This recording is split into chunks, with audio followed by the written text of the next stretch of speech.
I'm saying. It would probably go fucking double platinum again. I mean, listen.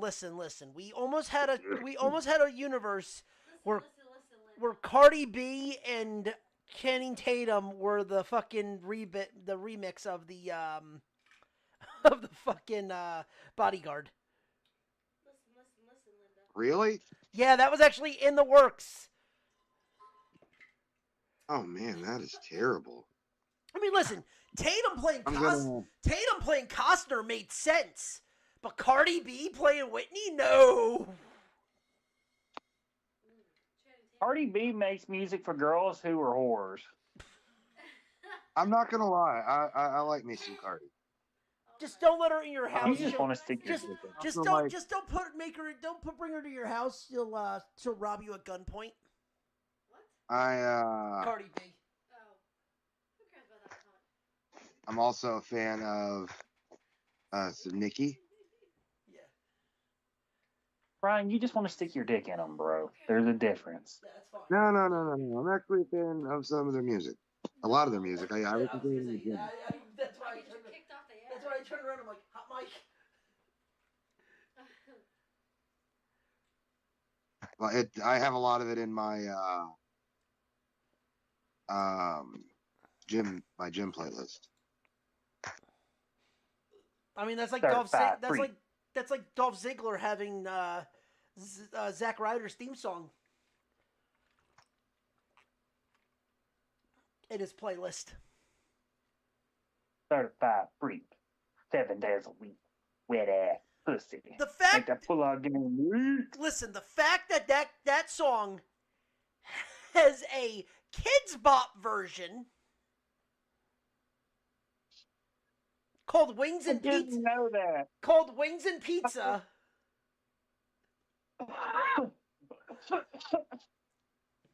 Hey, Ronnie, did you get a chance to go over the hard copy? Yeah, I'm looking at it. Yeah.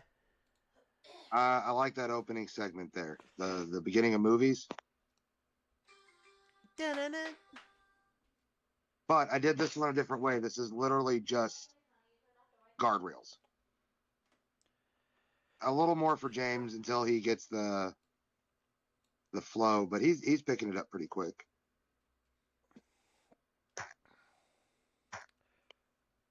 Okay.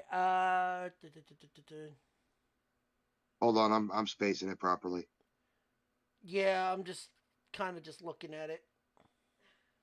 Yeah, that's why I'm spacing it. That way it's easier for everybody. What? Fucknosis. Oh god. A trance-like state where you pretend to care just long enough to escape the situation. Hi, D. Ronnie says hi. Hi. Boy, she's my favorite. Yeah, You're second, Ronnie. Yeah, well, she's a crazy Italian woman that'll kill you if you don't fucking agree. Well, I said she's my favorite. You come in. She's my favorite. You're the second. I go, yeah, she's a crazy Italian woman. She'll kill you.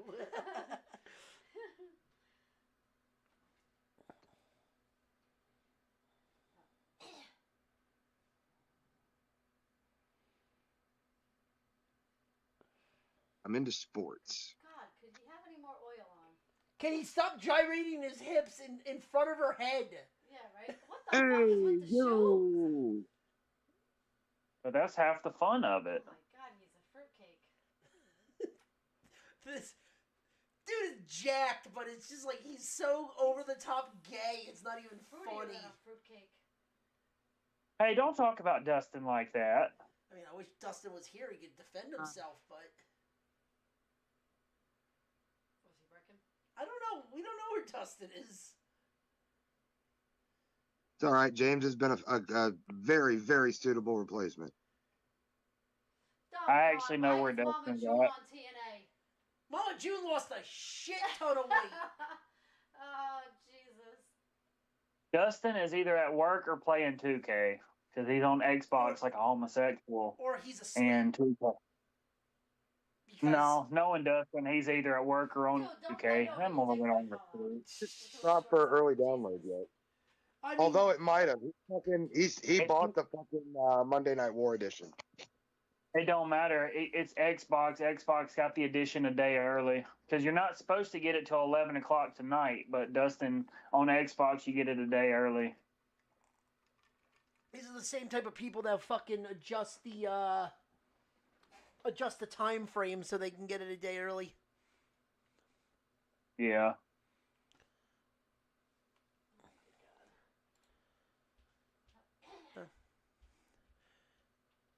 Oh, there's an ad breaking process. Sweet.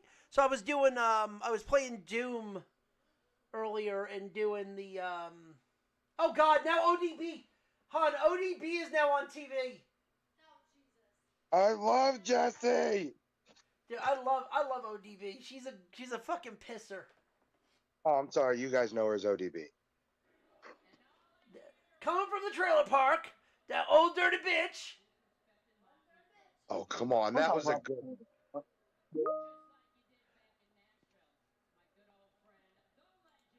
Trailer Park is where real motherfuckers are from.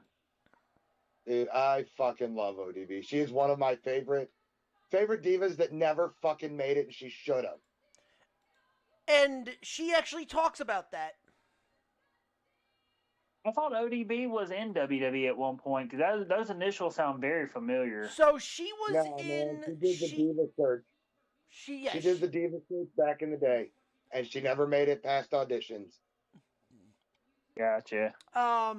And Hunter actually wanted to sign her on the spot, but TNA came to her with a deal, and even Hunter said, "Listen, go take the money."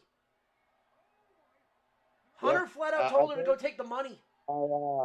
I think John's bringing her in for the Rumble this month. He said that there were some surprises in store, and I would fucking love to get a fucking picture with her.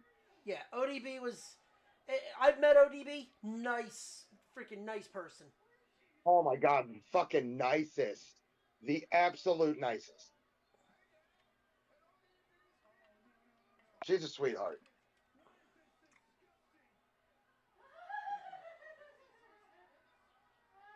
And they just dumped fucking mud on him. That's great. Yeah, I remember. Yeah, I know. Yeah, I remember watching her in TNA back in the day. Oh, yeah, that's right. She was the huge part of the women's division in TNA. I remember that. Yeah. I mean, if we're being honest, she's what gave credibility to their women's division. Them and but also too, she was the good balance for someone that was like the beautiful people for Angelina Love and Velvet Sky. She was the perfect counterpart. Right, because she was like girl next door pretty, and they were fucking supermodel hot. Exactly, and it helped that all of them could work. I loved it when she did the big teased hair, dude. She was fucking hot then. Dude, I still want to know how fucking Bubba Ray got Velvet Sky for a period of time. Because he's Bubba Dudley, man. He's a legend. Unlike his father, Big Dick Dudley. You know his daddy was Big Dick Dudley. He leads with that. He leads with that, brother. Leans in on that. Just leans in. I met him too, man. He was cool. Oh, Bubba? Yeah, Bubba. I met Bubba. I met Devon. I mean, you met Devon and his boys. I haven't met Devon, but I do know his boys. I met Devon when he was doing the Aces and Eights gimmick. We are on a first name, well, a gimmick name basis, but a first name basis. The Hardys, met them. The only professional wrestler I've ever met is Jim Duggan, and he wasn't the nicest person. Fuck you too, was this before or after the cancer diagnosis? After, actually. That's probably why he was a dick. Like, I don't fucking go out there every weekend, you dickhead. I mean, listen, I met Jake. Who would be the worst person that I've met? Oh, that's easy. Worst person that I've ever had to fucking deal with was Brodus Clay. 09 Randy Orton. Okay. You met 09 Randy Orton? He was a cocksucker. Oh yeah, he stuck true to the character though, bro. Little fucking bitch boy. Uh, He's cool now. Nicest person that I was surprised was, but that was also a royal dick at the same time. EC3. So Yeah, I've heard a he lot of mixed reactions to EC3. he did a seminar that Eagle Eye went to, Yeah. and like legitimately, he looked at everybody at the seminar. He looked at Trevor, and he's like, "This is the only person here that's ready to walk in, get signed by an indie company, and make money." Yeah. EC3 was funny. I go up to him. I think I was talking to Shelton Benjamin. And then people started hating on Eagle Eye out here. Need to get him booked out near you, man. I'm working on it. Well, I mean, he's willing to travel and pay for his own travel and shit if his booking price and shit's met just to get out there. But like, if you could like drop his name to some promoters and have him check him out, I'm sure they'd want to bring him in. There's a guy that's working that I can talk to. There's a couple guys that I can talk to.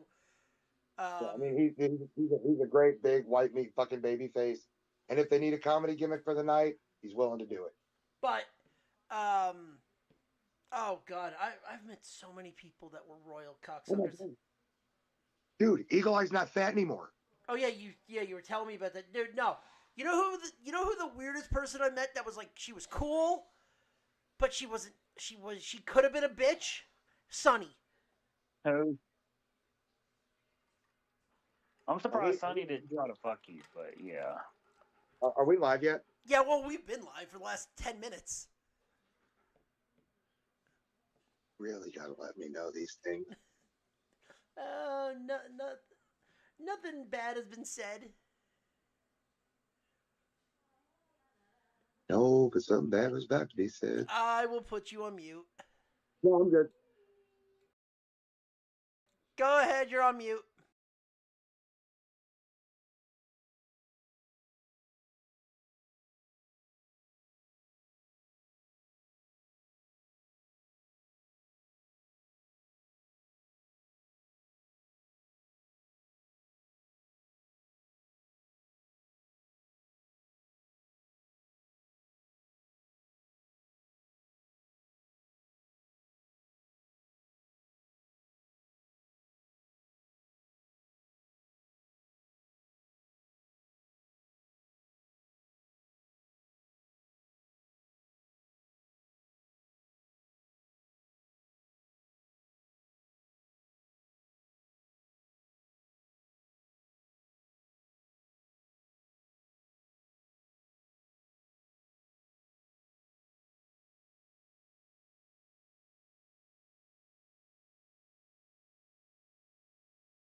Hot. Mike's hot. All right, hot mic.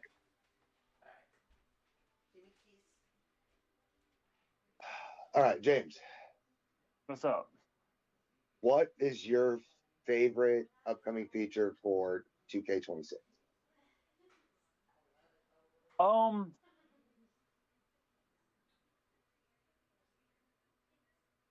One of my favorite match types has always been the I Quit match because, in my opinion, it's one of those situations where there's no tapping out. You can't just be on the verge of breaking your opponent's arm. You can't just beat them until you pin them. You actually have to make them say the words, "I give up." I quit. And Yeah, I streamed while I was. yeah, well, yeah, you have to make them say, "I quit." And I love that because, Before that. like, you truly have to beat your opponent to make them utter those words, and that is like the ultimate humiliation. I don't like people getting humiliated.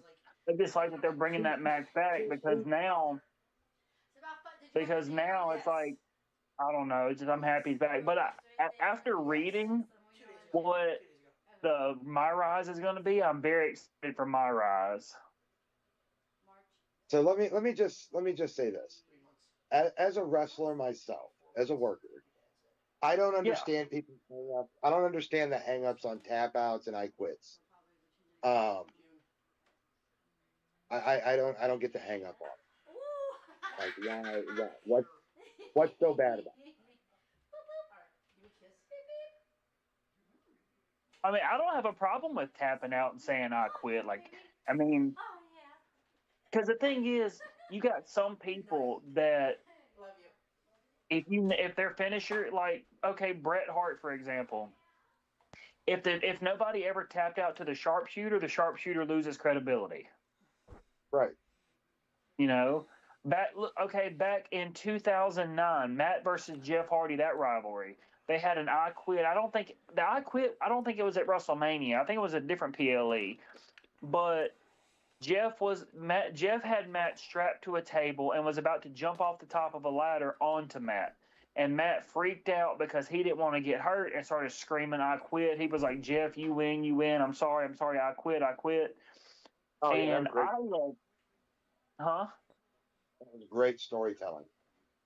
Yes. It was extreme. It was Extreme Rules. It was right after Mania. Yeah. But yeah, freaking having Matt just look at Jeff and be like, "Look, I quit. I'm sorry, I quit." That really put Jeff over because it made people look at Jeff Hardy and be like, okay, this guy will go to the extreme to prove a point and to prove that he belongs, even if it means going against his own brother. Because even though Jeff had gained popularity at the time, there was still a lot of people who looked at Jeff Hardy and was like, okay, this guy's never really going to be a main event player. And that moment, in my opinion, really solidified the fact that Jeff was ready for the main event. I disagree. Do you want to just hit the disclaimer, hit the start, and we'll open with this? What do we have on? I mean, all I got to do is just hit the disclaimer in the song, and we can go. You just hold on a fucking second. Yeah, we can lead that into the cold open. Yeah, I mean, well, yeah, we'll lead that into cold open because I was gonna say this is good topics. We can bring this into the show in 3, 2, 1. Viewer discretion is advised. This podcast is intended for audiences 18 and over and is absolutely not for the easily offended. Strong language, strong opinions, and questionable life choices ahead. The views expressed on this podcast do not reflect the views of the Nerdport Network. Probably, we assume.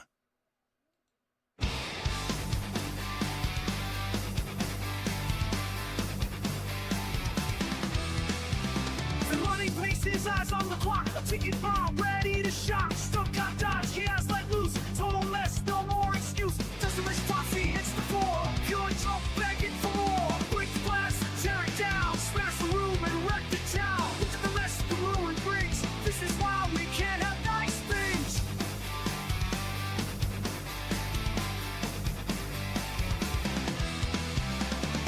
Seconds, pure heat, fast drums, heavy beat. Burn the wood, stay warm, face the center of the storm. Break the glass and tear it down, smash the room and wreck the town. Look at the rest the ruin brings, this is why we can't have nice. Watch the smoke, see the fire, take the wreckage even higher. This is why we can't have nice things.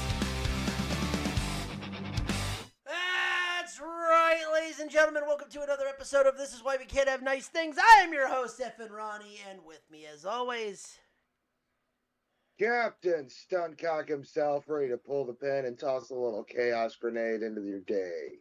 as well as Lieutenant Commander Twinkie Tits. Let's wreck some shit.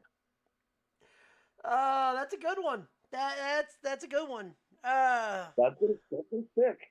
That's gonna stick. Yeah, that should be your Twitter handle.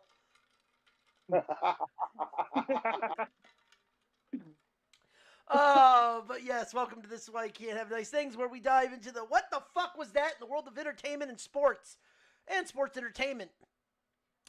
On today's show, we talk about the chaos that was the Elimination Chamber and the leads into Royal Rumble and WrestleMania weekend. Scary Movie being released and people already offended by it. What? They can go suck a dick.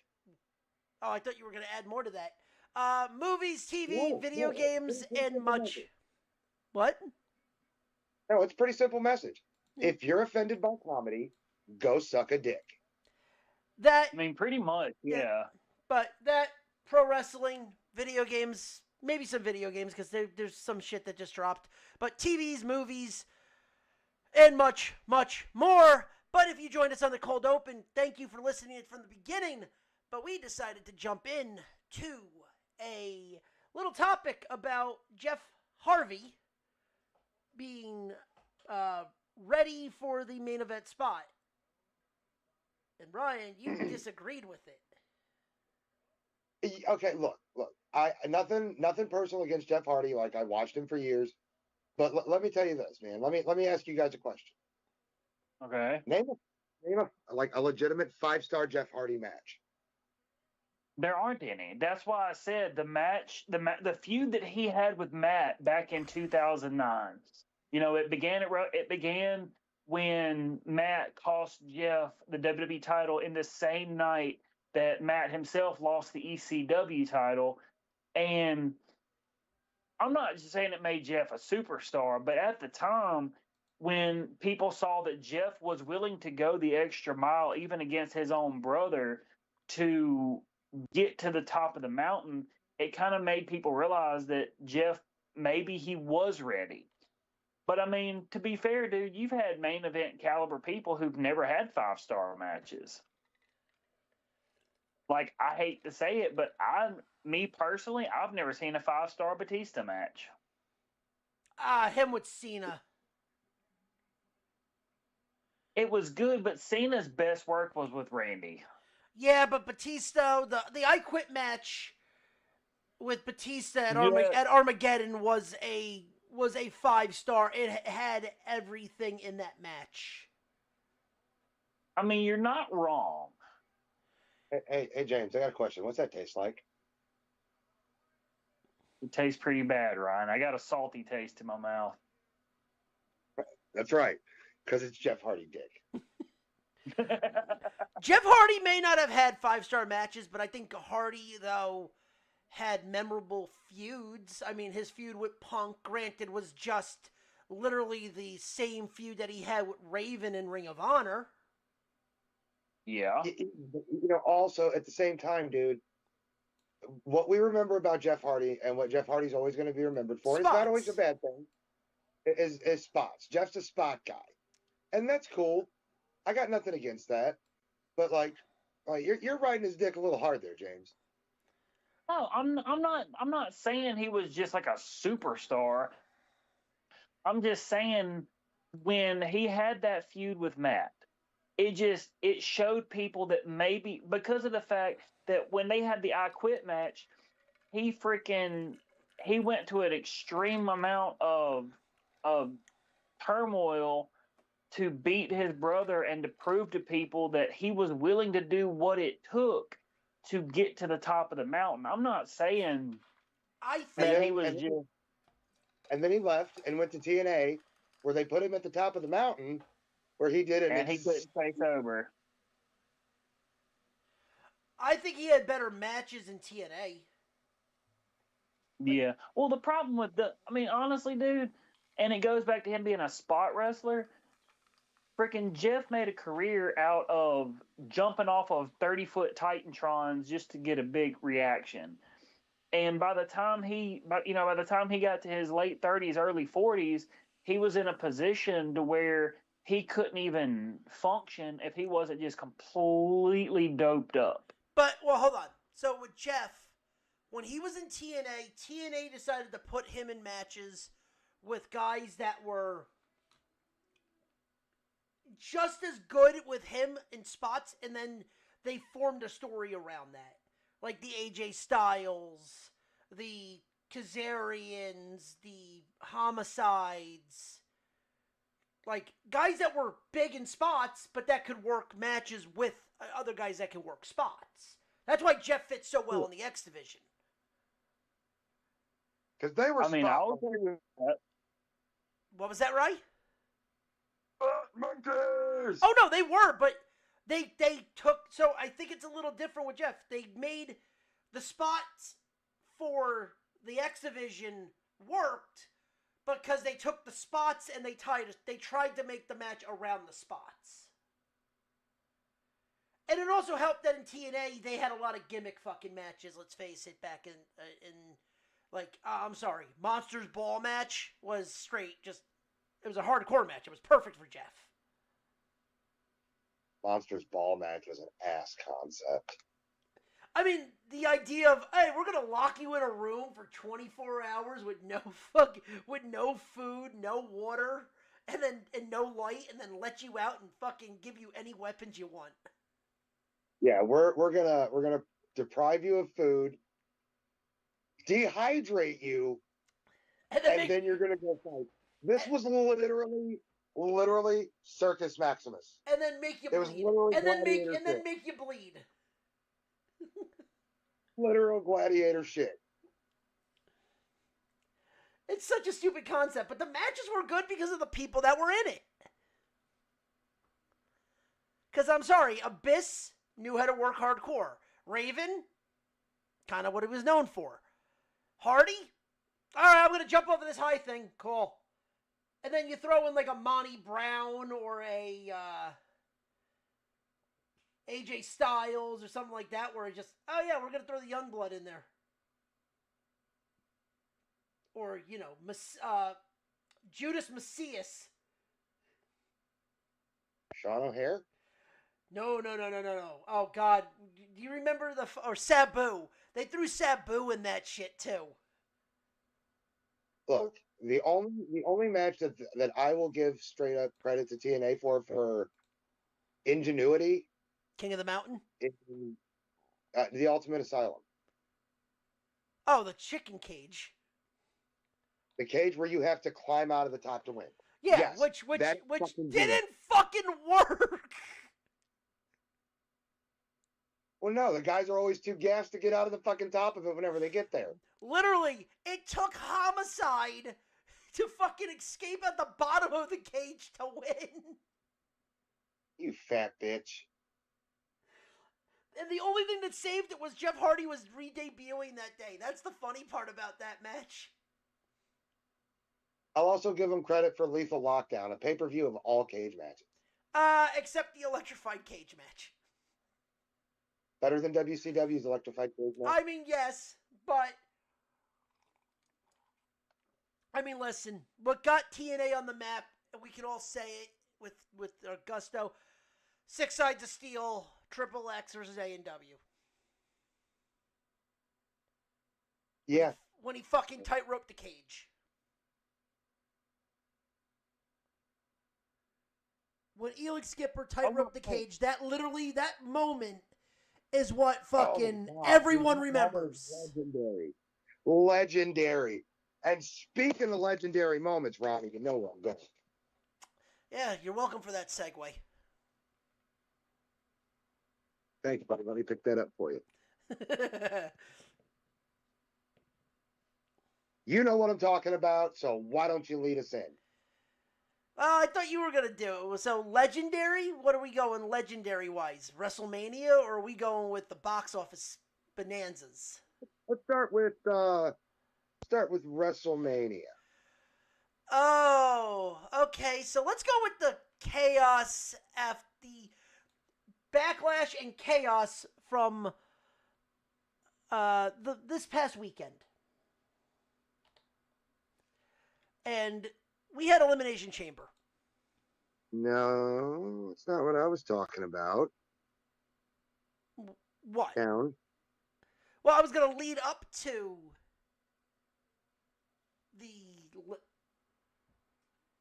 which one? I'm trying to figure out what you're going with it. So why don't you just say it? The madness of WrestleMania week. It's okay. right I was going to go and lead into that because we need to get to where we were to get the WrestleMania, or unless you want to go backwards. I believe it's later. See, Oh, whatever. we'll just go into WrestleMania, the WrestleMania shows, because God forbid, WWE, being the only shop in town during WrestleMania weekend, decides to, let's face it, all the indie guys decide to show up and say, I'm going to work on WrestleMania weekend.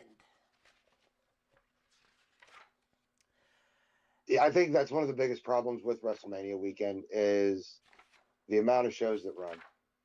So, if you have not seen this, God, I'm sorry that you have to. Indie companies will be running the entire time. There will be, including Raw, SmackDown, and WrestleMania and all that, there are a total of 67 shows WrestleMania weekend. WrestleMania week, starting from Wednesday to Monday. That's a lot of wrestling. And see, half these guys are going to be wrestling in hotel basements or friggin' school gymnasiums while the biggest show in all of pro wrestling is going on. So, I mean, you have guys who don't like WWE who will watch them, but I mean, it makes no sense to try and do all this when all the attention is going to be on WrestleMania. They don't run during Mania. That is the key. They will run between 11 o'clock in the morning. So if it's WrestleMania day, like let's say it's Saturday and Sunday for WrestleMania. WrestleMania starts at around 6 over there. So 8 here. No, it's 3 o'clock there. The last show will end at 2. The show will end at 2:30, and we'll pick back up later on that night. And here's why. Let me explain it to you. With it being WrestleMania week, first off, every promoter around the country is hoping that they have the money to get a bus full of guys together, drive out, and run a show during Mania week, because Mania pulls in a crowd from all over the world. Right. So you're bound to have sellouts pretty much every single day. Every show that you run while you're there is going to be a sellout because there's an overabundance of fans. Not to mention, as rare as it is, WWE does send scouts and shit out to these things. And they're hoping that some of their homegrown talent can get So already announced. Can get signed. And the fact is, if these guys think that fucking Jimmy Jack Action Flash from fucking Baton Rouge, Louisiana, who does a pretty decent drop kick and an okay tope, is going to get picked up and signed by WWE if they go run during Mania week, they're fucking absolutely insane.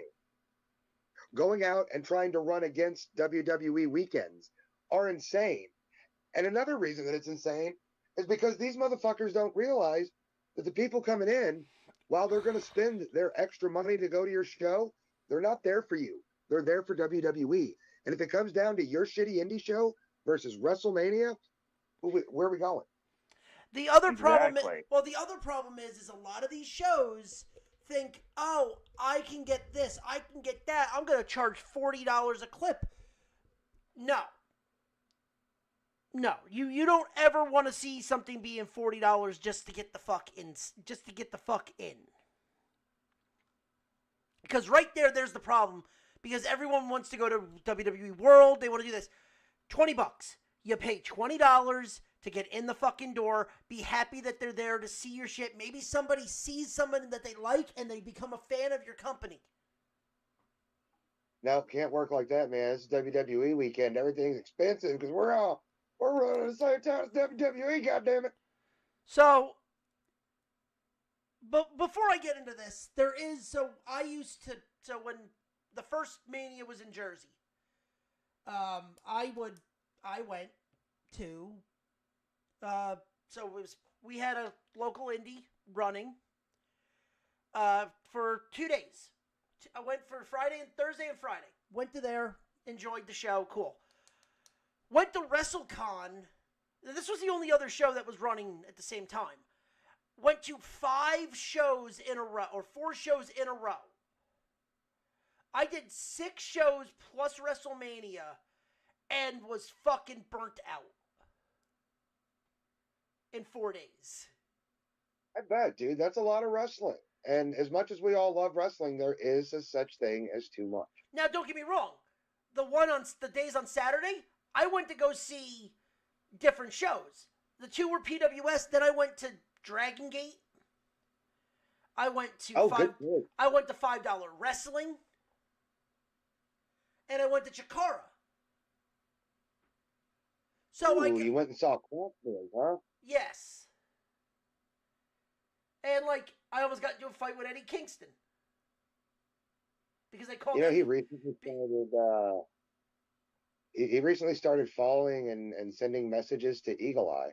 Because the funny thing is I called. I called Eddie Kingston the John Cena of Chikara because he never lost a fucking match. And what do we say on the show about Eddie Kingston? He's a fat piece of shit. Fat piece of shit. I mean, I'll say it to his face too. So will I, because this is exactly. Look, if by any chance this gets back to him or he hears this, or I have the chance to say it, I'm gonna be like, Eddie, I used to be one of your biggest fucking fans, dude. When did you become a fat piece of shit? But like, okay, so I got burnt out of that. You're talking about now shows that are running. There's pretty much 4 wrestling shows running every day. And some of them are like Game Changer Wrestling is running like their normal Josh Barnett, Bloodsport. They're running Joey Janela's Spring Break, which we'll get into that, which is even more retarded because they just added another match to that. Now, like Big Gay Weekend. Effie's Big Gay Brunch. MDK Fight Club, which you dragged out fucking Masahiro Tanaka and the new version of Hayabusa. So the new Hayabusa I'm excited for Masato Tanaka. I would love to work with you, sir. Please throw me through 15 fucking tables in one match. It's an art form when you do it. It's a paycheck. Good for him for getting paid. Because at least it's coming from Game Changer Wrestling, where GCW at least can pay their guys. But let me just say, his fucking shit with Mike Awesome is some of my favorite wrestlers. Oh, yeah. Now, don't get me wrong. You're getting things like Stardom showing up and like... But like, Stardom is literally running against GCW. How are you...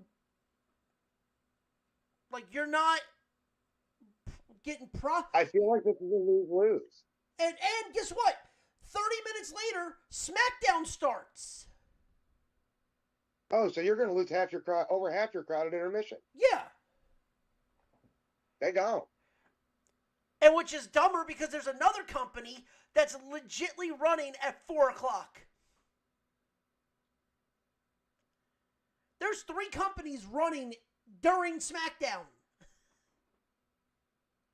I mean, I'm sure that they'll have a crowd of people that couldn't get tickets. Right. But that's going to be it. Like, at least well, the thing with it is, though, you know, like, I've never been to a PLE before, so I can't really say, the crowd. But the problem with these shows, too, is you've got... Let me just, real quick. I have been to a PLE. 2022 Royal Rumble, St. Louis. And the crowds are really cool. You'll have a great time at a PLE. They're all wrestling fans that you can put on par with yourself for loving the business. But at the same time, we're all fans of the same thing, and running against WWE is fucking retarded. Well, see, that's my point, because, obviously at these shows, I've been to a couple of indie shows before, and it never fails. You've got somebody there who either used to have a name for themselves or almost made for a name for themselves, who's trying to get back into the business, trying to get WWE's eye. But the problem is, though, it was like Ronnie was saying earlier, you get these guys and they're like, hey, look, I'm here. I used to be a big deal. Pay $60 for my autograph and a picture with me. But then again, you can go to WWE and pay that same money, and you can not necessarily get the same treatment, but you can get a picture with maybe, I don't know why you want a picture with him, maybe Kit Wilson. You know, I don't know. Like again, I don't know why you'd want a picture with Kit I mean, Wilson. some people have the yearbooks. They want to fill out the full. They want to fill out the full. Well, there's also the fact that he's super fucking over right now.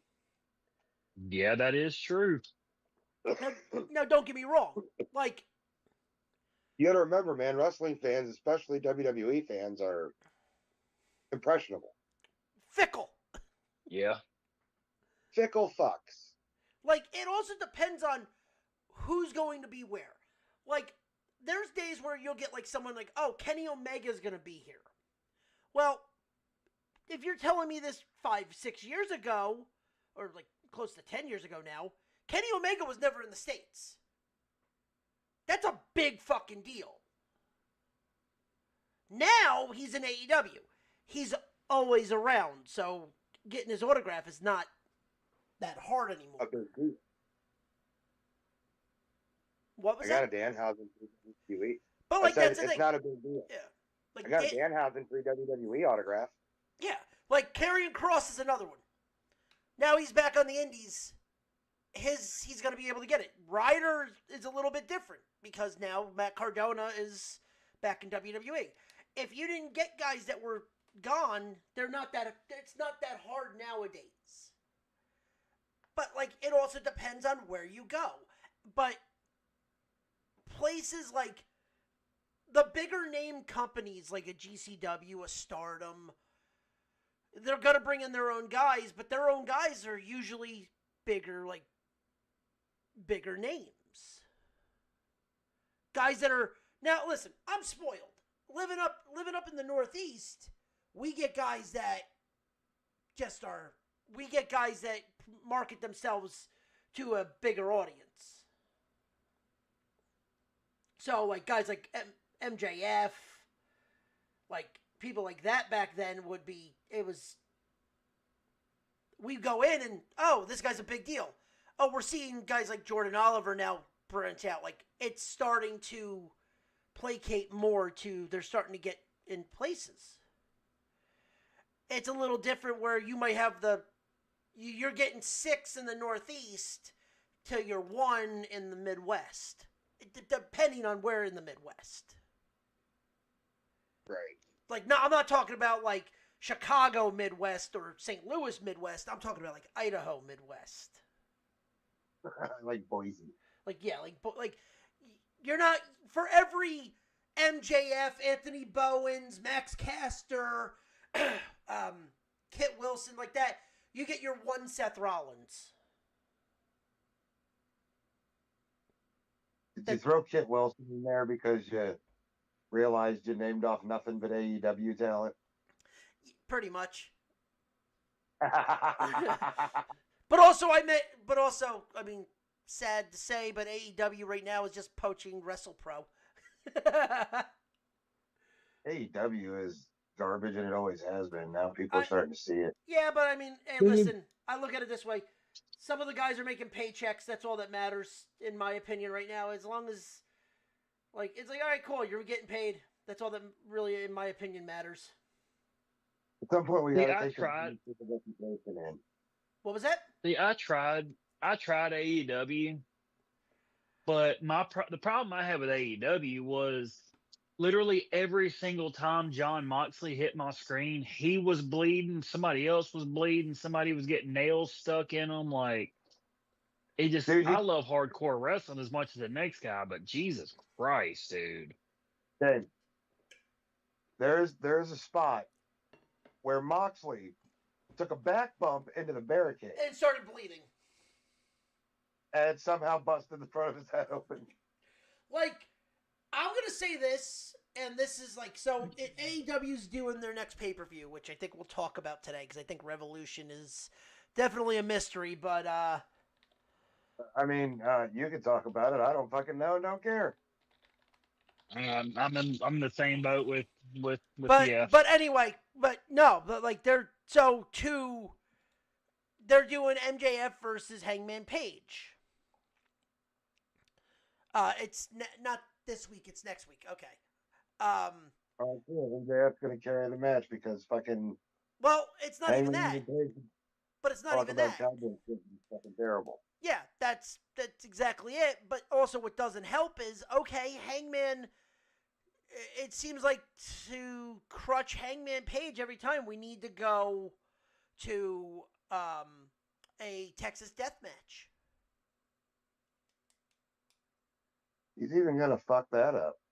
Yeah, like right now, I'm literally looking at this card and just going, who the fuck cares? Who the fuck cares? Who the fuck cares?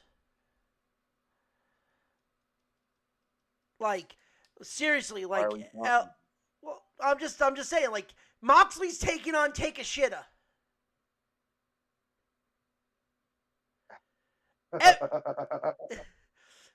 FTR's got the Young Bucks. Wait a second. Wait a minute. Riddle me this. Riddle me this. Okay. If even you're looking at the card and saying, who cares? Why in the fuck are we going to dive into it? Oh, I'm just saying, like, I'm looking at some of these matches and going, at least Right, we're not going to see right, someone, you at least said we're not you going to look at see the someone die, but I'm not even spending my hard-earned money because Brody King's on the card, too. Right. You just said you looked at the card and said, who cares? Who cares? Who cares? Why are we going to dive into it? Who cares? Because we can make fun of it. It does a good enough job on its own. Yeah. But anyway, back to the 67 fucking wrestling shows. You are getting some funny shows. You are getting Micromania, which is the good old midget wrestling. Yeah, they're fun. I don't classify this as wrestling, but it's saying it's wrestling and it's literally under the category for WrestleMania weekend. Oil wrestling.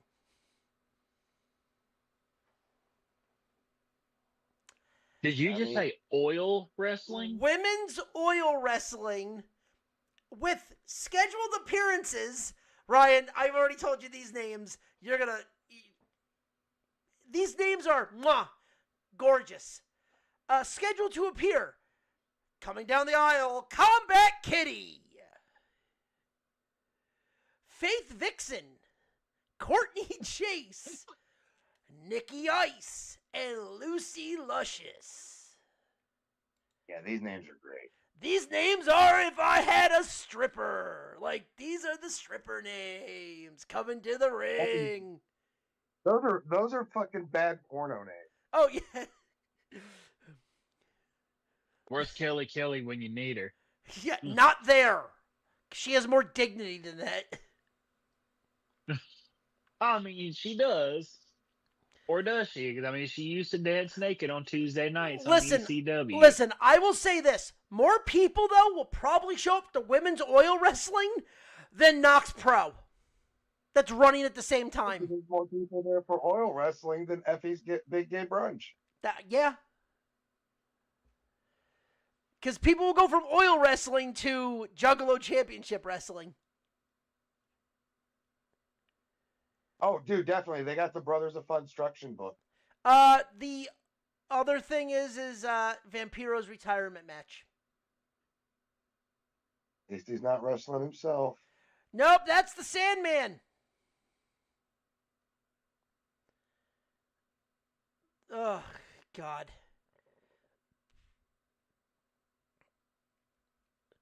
That's great. So instead of Young, Dumb, and Broke, okay. That I'm actually that would actually be a match I would watch. Young, Dumb, and Paid. Alex Price and Jordan Oliver with Marcus Matthews are facing the Rascals. Mason Reed, Desmond Xavier, and Zach Wentz. That's actually going to be a really good match. Joey Janela versus Brody Lee Jr. How old is Brody Lee Jr. now? 14.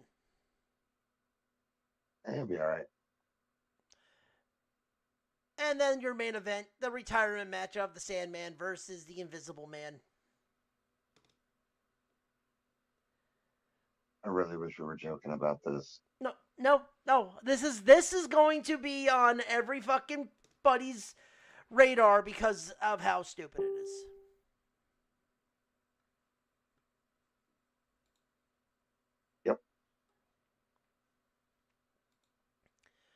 I mean, it's so bad that our other co-host is not saying a fucking word about it.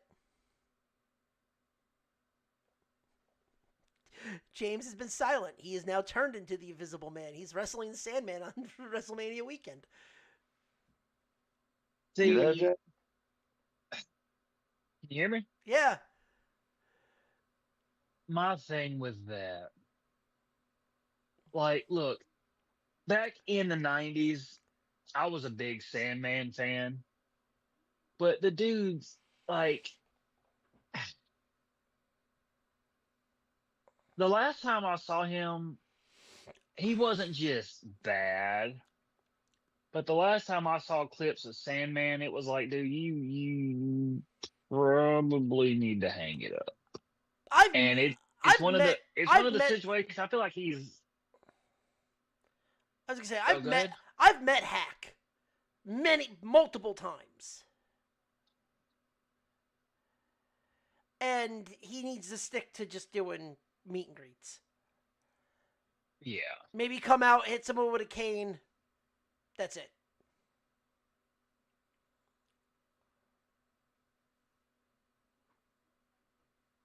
Yeah, I agree. But like, just I don't know. My problem with it is, dude. My problem with guys like Sandman is once they start showing signs of regression, they still try to wrestle another 5 or 6 years, and in a lot of ways, it tarnishes their legacy. Because like I said, the last time I saw clips of Sandman, it was one of those situations where it's like, dude, I grew up watching you at ECW.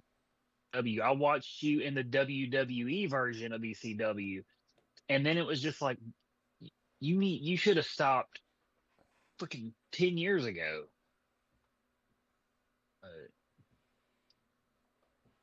I mean, Uh, that's the honest to God truth. And I mean, it happened to the point where fucking Sabu did it and died. yeah, yeah.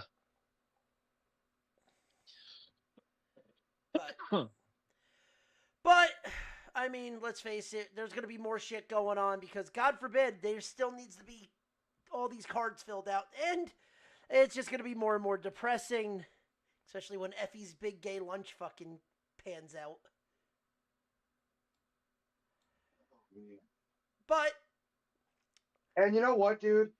I'm kind of curious how Rikishi's company's show is gonna go. he's running 3 They haven't shows. Controversy, have they? No, Rikishi hasn't said a fucking word about it yet.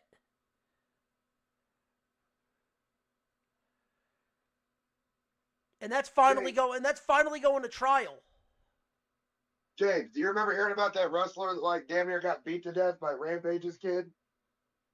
Yeah, dude, you and me talked about that when it happened. Freaking Psycho Stu, yeah. Yeah, man, that was out of Rikishi's promotion. Yeah. Yeah, I remember that because people were all talking about, oh, well, Psycho disrespected, but it's like, dude, there was video proof of Psycho Stu going up to Rampage and being like, look, it wasn't cool. You didn't know what was going on. It was just a spot. I'm sorry. And Rampage's son was like, yeah, man, we cool. It's all good. And then he jumped in the ring and tried to beat him to death. Okay, so here's the thing. When it came to this, there is etiquette to all this. No offense to Rampage Jackson's kid, but you walked into a locker room with a camera with guys that are entertainers by trade. When the lights are on, they're on. So you put them in said situation, and the guy that was running the booker told Stu, hey, he's going to give you a quote-unquote receipt. Stu knew exactly where he was going, what was going to happen. Everything was fine. Then Rampage's kid decided to take matters into his own hands, and that is the problem. Because he looked at what the people online were saying to him, and he he had small dick energy at that point and had to take it into his own hands. When in reality, it's his fault that he started this whole thing to begin with. Yeah. I mean, unless I'm speaking out of turn, right? That's on like what. I wonder what their draw is going to be like. I mean, probably not anything special because there's going to be other shows running. GCW is literally running right against them. Oh, GCW's got that all day. Yeah. So, I think Bloodsport's literally running against one of their shows. And Pete Dunne just got announced. And Pete Dunne just got announced for Bloodsport. Yeah, that's a 10 out of 10 loss. 10 times out of 10, you're going to be fucking working for crickets. Yeah. All right. Should we move on to movie news? We'll dial it back when we come back to it. Yeah, we'll dial it back in when we get to sports. All right. Well, let's dive into movie news. Movie news, we have officially announced that there will be a Game of Thrones movie. See, this is gonna probably shock both of y'all, but I've never seen any of the Game of Thrones, so I Honest to God, neither have I. Fair enough. But this is legitly to know that this is one of the reasons that WB is what? Peasants. I've seen all 8 seasons. Well, good for you. Do you want a cookie? Did you read the books? I have all the books, yes, except for the Win the Winner. Yeah. Silly co-host, you can't read. But this is also for Paramount wanting to. This is also Paramount wanting to make some of their money back already from the merger. And yes, that is official. Hold on. I've got some ideas for Game of Thrones. Okay.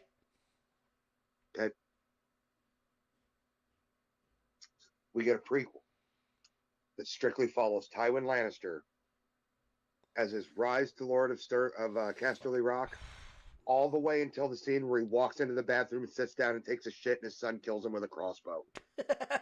As long as they cut out all the wiener, we'll be good.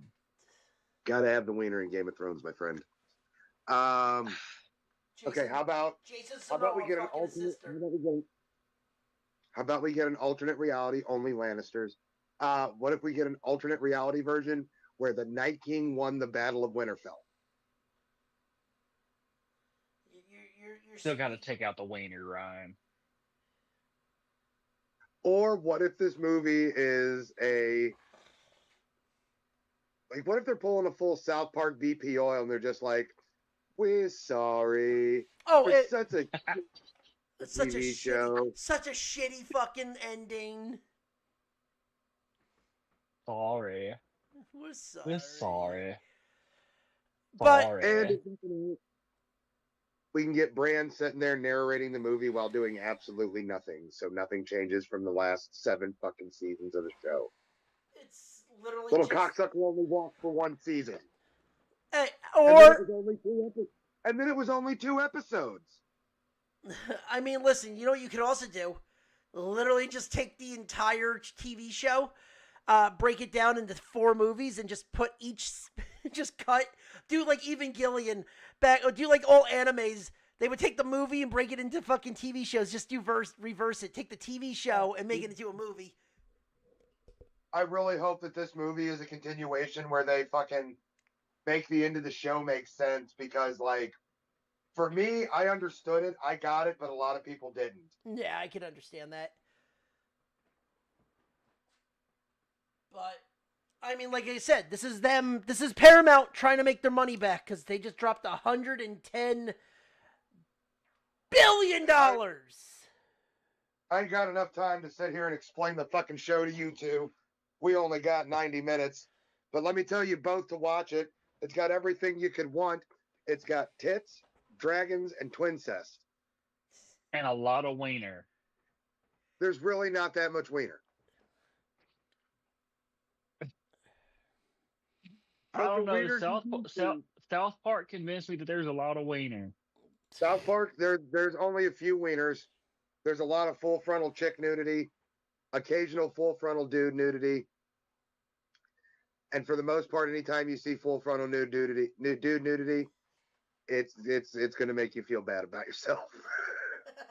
Didn't Jason Momoa tear up Amelia Clark in that movie? I mean, in that show. Yeah, dude. Like they just got married, and like she was a virgin, and he was just like, "Nope, I'm taking it." And the fucked up part is though, like in the book, she's a teenager. So is Sansa Stark whenever she's fucking like raped by Ramsay Bolton. Okay, moving on. And Reek's only like 16 whenever Ramsay cuts his dick off and sends it to his dad. Jesus Christ. Speaking of killings. Thank you for that segue. You're welcome, buddy. Scream 7 makes a franchise record $64.1 million domestically and $97 million globally in its first weekend. But as much as everyone's loving the fact that Scream 7's out, that's not what a lot of people were talking about. Okay, what are a lot of people talking about? A trailer that happened before the movie. Oh, I thought we were talking about my balls. I mean, if it's attached to a dildo and shoved up Ghostface's ass. Whoa, they are not making Ghost, bruh. I mean, if you saw the trailer for Scary Movie, I can't claim that one. No.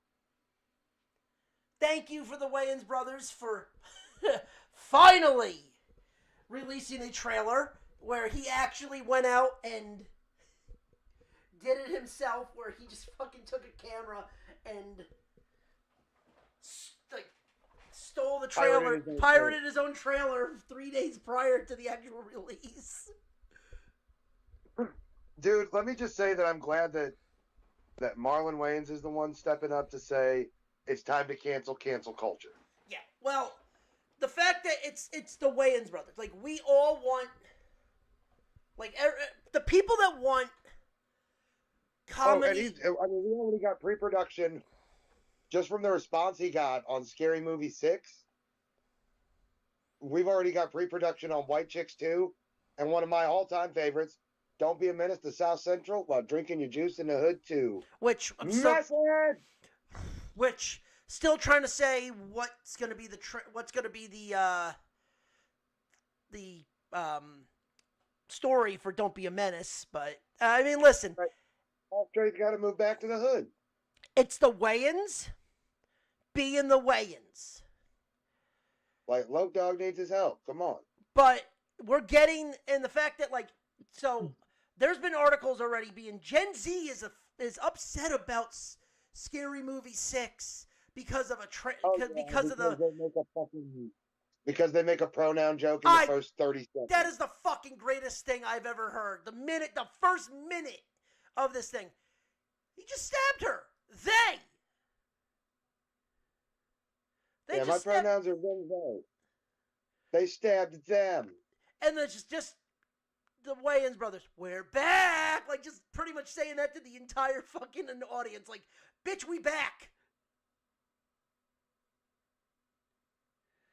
I can't wait because they are going ham on this. Like, look, we've given into cancel culture for like 20 years, man. I am so happy that we are getting true comedy. Movies suck. Music is fucking way too out of line now. And we have to blame it all on cancel culture. Yeah. Because these are the motherfuckers that, like, grew up on fucking 3-6 Mafia, but want to fucking be a pronoun warrior. Dude, my favorite thing is someone put up on TikTok. It was the kid. It was a mom and her kid going, "Hey, mom, do you know what 6'7" means?" She goes, "No." She goes, "Yo, you're old." Mother looks at the kid, goes, "Do you know what 369 means?" She goes, "No, fucking loser." Fucking loser.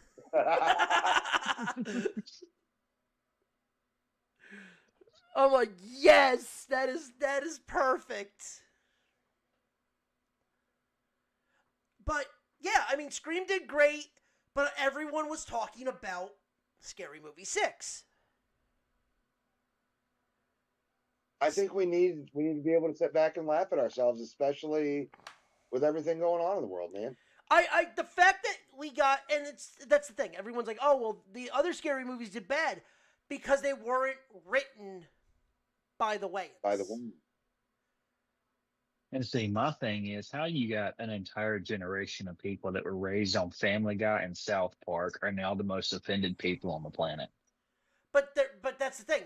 Some of them are not. It's the guys that are just below that, because my age group is South Park, Simpsons, and Family Guy. I don't know, a lot of the people that I know are not this butthurt. We grew up on George Carlin and Robin Williams and all that other stuff. Like, but it's the guys. It's the fucking Bob Saget singing "My Dog Licked My Balls." Yeah, 1001 Dick Jokes by Drew Carey. Hey, my dick's so big it's got a sandwich at the Carnegie Deli. My dick's so big I would wear it as a tie if I'm afraid not to get hard and choke myself. My dick's so big it takes 4 fat women and a team of Clydesdales. Clydesdales jerk me off, yeah. But like, I hope you boys are hungry because I have a whole lot of sandwich for you. Let me just say this, Ronnie. My dick's so big it's illegal to fuck me without protective headgear. but like, that's the thing. We grew up on that. So it's not our generation. It's the guys that are just that are like 4 years younger. Here's another fucking weird one about it, because I saw a thing was like, guy catches a football and everybody tries to tackle him. What was it called? And everybody's afraid to be like, oh, well, we just called it. We called it this. We called it hamburger. We called it kill the guy with the ball. That's not what it was called. No. We all know what it was called, and it was called smear the queer. Yeah. If you want to say it politically correct now, it's kill the queen. And I think that's more offensive than smear the queer. Yeah. Like, it's going to be offensive, and I can't wait until people really get fucking pissed off. And it's going to be super pissed off, and this movie's going to set a box office record. Yeah. I have not been to the theater in years. I think the last movie I saw in theaters was It Chapter 2, opening night. Dude, the last movie I saw in theaters was Spider-Man No Way Home. So, dude, oh my God. Dude, I freaking... movie I had some friends that I went to see It 2 with, and these people that I went with were the crowd that's like, yeah, it's gonna stay true to the novel. And when the opening scene comes and they beat the 2 gay guys to death, they're like, oh my God, that was too far. They shouldn't have done that. I'm like, dude, that is literally how the second book starts. They beat 2 gay guys up. They only killed one. They dumped him over the bridge into the Baron, and Pennywise got him. That's actually the way the book starts. That is the opening of the novel. The only thing that they changed from the novel, again, was the ritual of Chud. It wasn't some Native American basket shit. Beverly fucked all those boys in the sewer, and then Bill challenged Pennywise to the ritual of Chud, which was a fucking, psychokinetic battle of fucking wits to see who can make who laugh first, and Bill won. Anybody that reads the book knows it. And the reason they could beat him was because they were no longer innocent. They weren't afraid of him because Beverly fucked all 5 of them. And see, and that always got me. Like, you have people that are like, "Oh, we love that it goes by the book," and the problem people have the problem with them beating the gay guys to death. And my thing was, it's like, dude, these Right, they- like nine and like, dude, like these 9 and 10-year-old boys literally ran a train on this girl after they beat Pennywise, and you're upset because they beat some dude to death. It was Meanwhile, before they beat Pennywise. It was before they beat Pennywise. yeah. Meanwhile, the guys that the thing that we would need that's book accurate we can never get, and that's fucking Marvel films. Oh, right. Well, dude, the problem with Marvel is, and I mean, I don't have an issue with Marvel. I like Marvel movies, but the problem is when they released Black Panther, everyone was like, "Oh yeah, we finally have a black superhero." And meanwhile, us '90s kids are like, "Bro, have you never heard of this vampire killer called Blade?" Fuck Blade. Static Shock's the shit. Yeah, like Next time you say "fuck Blade," I'm driving to you and I am cutting your manhood off. but like Fuck Blade. Static Shock's the shit. Static Shock is great. Black Lightning too. Like, I'm sorry, we had Black Lightning too. Like, there was comics. Like, it's and I'm sorry. The last time they started to get spicy with different characters, we got Miles Morales. Black Spider-Man. Yeah, which was good. But here's the thing: as long as the writing's good, no one cares as long as the writing is good. And then take that writing. The movie's already storyboarded for you.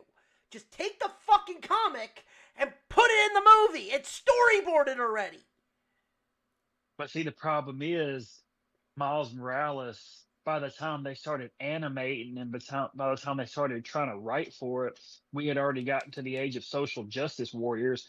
So instead of giving us a good movie about a superhero, about Spider-Man, who, Stan Lee famously went on record stating that the Spider-Man universe was his most favorite that he ever created.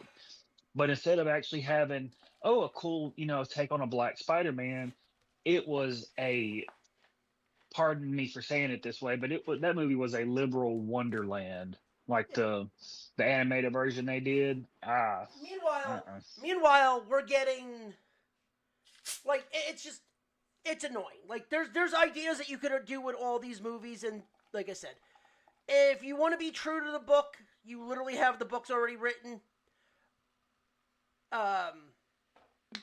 If you don't want it, that's fine, but God forbid we don't need another fucking Fast and the Furious movie.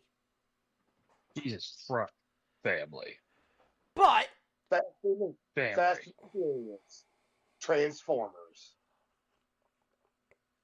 Okay, shut the fuck up. That actually would be a good idea. I would say Fast and the Furious meets Harry Potter, but Harry doesn't have a family, so. No. Fast and the Furious. God damn it, that fucking was good. Fast and the Furious, but they're all driving Transformers and Transformers fight. That would actually be really a fucking good crossover. But why would we want those? Why would we want those clankers? Why would we want those clankers on our movie screen? Oh God, not clankers. But all right. Anyway, before we get into TV news, let's hear an ad from our sponsor, Ghost. Well, actually, it would if it would actually. There we go. And feel the difference. Boost to power through your day. Okay. Grab a can of Ghost Energy Drink and feel the difference. With bold flavors, zero sugar, and natural caffeine, Ghost delivers the energy you need to crush your workout or tackle your biggest challenges. No jitters, just clean, sustained energy to help you stay focused and on top of your game. Plus, Ghost Energy is packed with nootropics and B vitamins for that extra edge. Fuel your greatness. Choose Ghost Energy Drink and unleash your inner legend. Find yours today wherever energy drinks are sold. Thank you, Ghost. Please sponsor us. We'd do great for your company.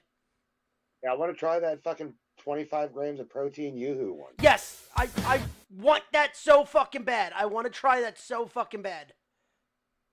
Look, I got one of my local gas stations on the lookout for them.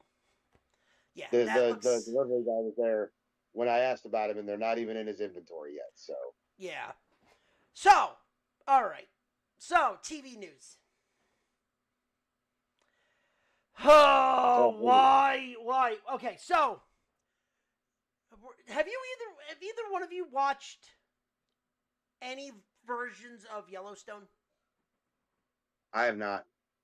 I've watched a couple episodes. My mom and brother are like obsessed with it, but I just, I'm a fan of it.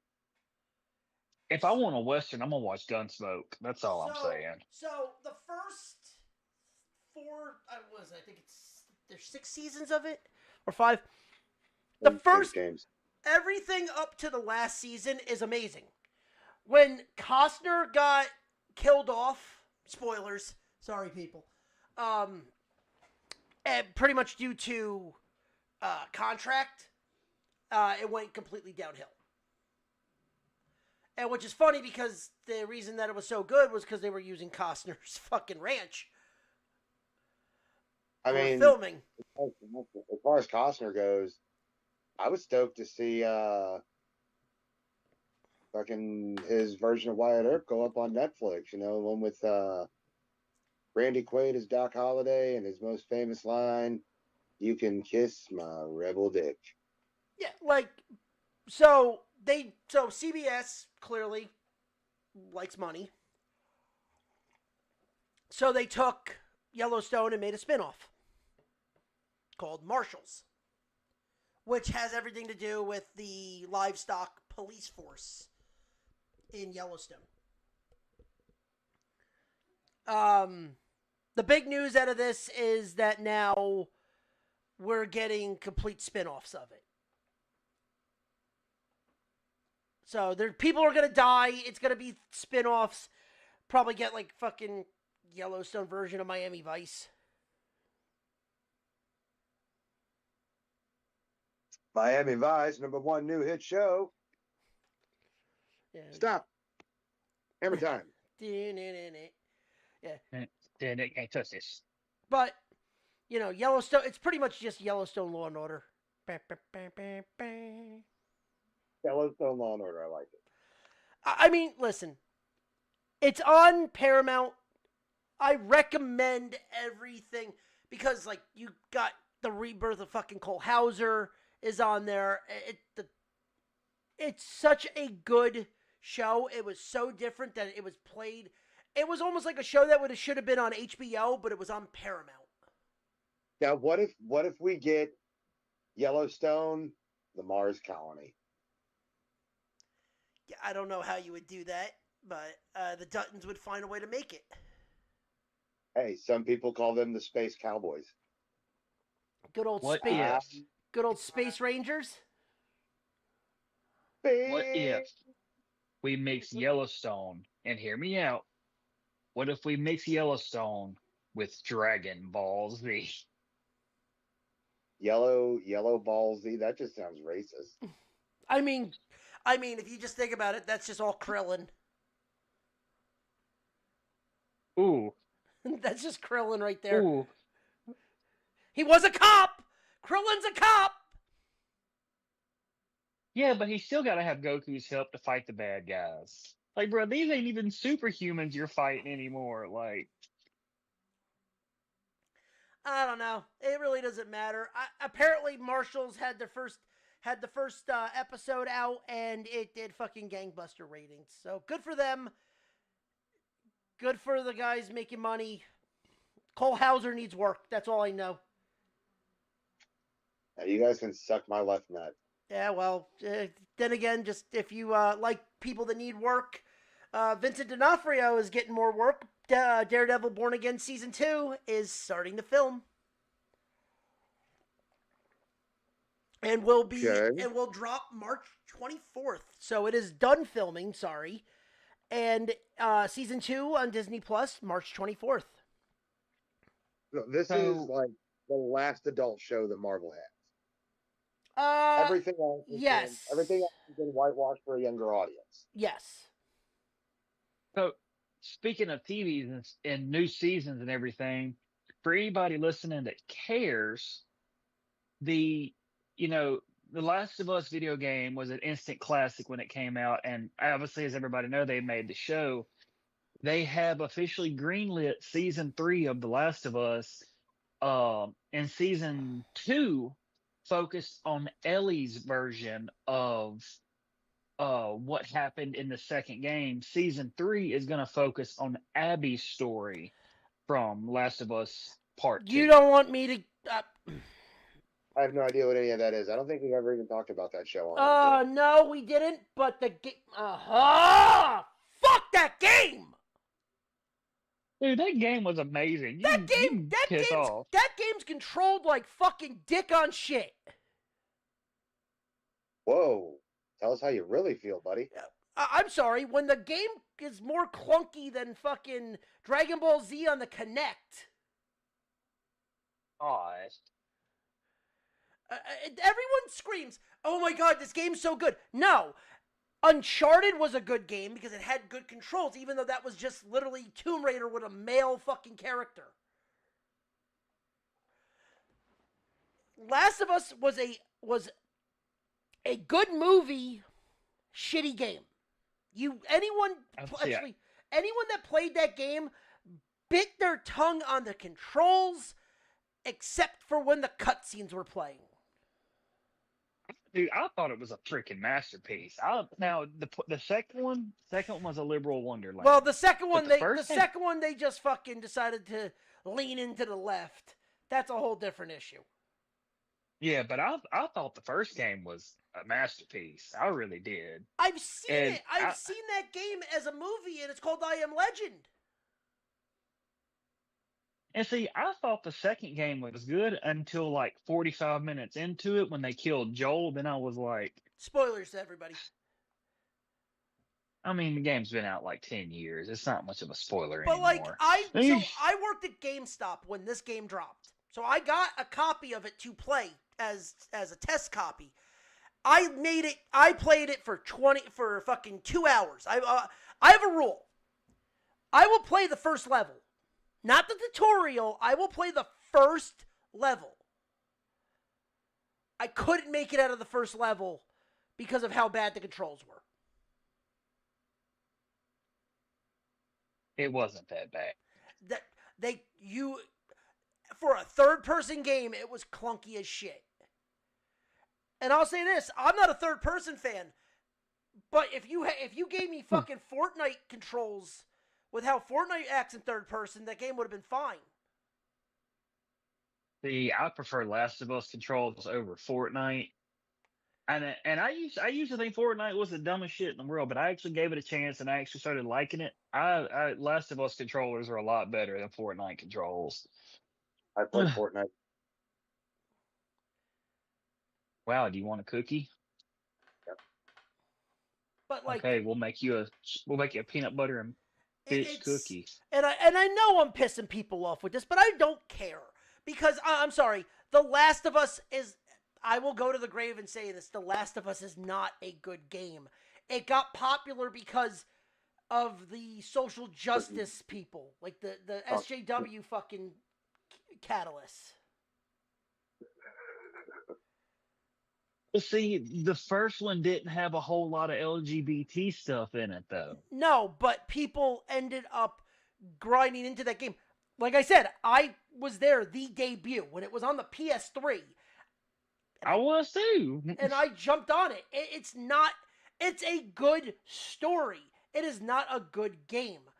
If you can't if you can't get the controls to be functional, what's the fucking point? And at the same time too, you're talking about games that were being around the same time when you had people making Tomb Raider, and like Tomb Raider was a solid fucking game. Uncharted, solid third person game. You gave us fucking shit, and you gave a story around shit. And see, I will say this: The Last of Us, if you made it modern day, will not fly because of the fact that you play as a white man and you kill Marlene, who is a black woman. That wouldn't fly today. Oh, and No also one you would had, play it. and also you had a third-person game that was exactly like that in The Walking Dead at that time too. It was also like it's the same reason why something like Watch Dogs doesn't get the fucking glisten that it does, because it's just a fucking GTA ripoff. Let's see. But I don't know. But anyway, back to the topic we were talking about with this, the TV shows. That's essentially it. Like, so if you are a fan of The Last of Us games, or at least just the story, season 3 of Last of Us is going to focus on Abby's version of what happened in The Last of Us 2. And last for TV news, really, I don't think anyone gives a shit about this, but I saw this and I go, why do we need this? We are officially getting a reboot of Baywatch and Buffy the Vampire Slayer. Ooh. Look. Why? As long as they put either Margot Robbie or Sydney Sweeney in Baywatch, I'll be okay. You're not getting Margot Robbie on a TV show. Fair enough. Okay, well, as long as we get Sydney Sweeney's big ass titties flopping around, I'll be all right. Yeah, you know that's not going to happen. Unless Probably not. Unless it's Baywatch through Netflix, but you're not even getting that. It's not going to be HBO. It's going to be on fucking Peacock and NBC. True. But I mean, she has good genes, so there's that. Listen, we've got Baywatch. If I'm getting a reboot, I want fucking Son of Beach. Fair enough. People need to go and redo their research on that. Ryan, you ever watch that? Good. Son of Beach. It's not Baywatch if we can't have Kate Winslet in there. That's all I'm saying. I mean, listen, we're not getting anything, but in reality, it's just like getting fucking Tony Soprano, but if Tony Soprano was a TikTok fucking influencer. Oh, God. Oh, God, a Teenage Sopranos. But, alright, so, we got sports, but until we dive into sports, we got Song of the Week. So let's play Song of the Week, hear from the sponsors under Caesar Sportsbook, and we will be right back in about 3 minutes.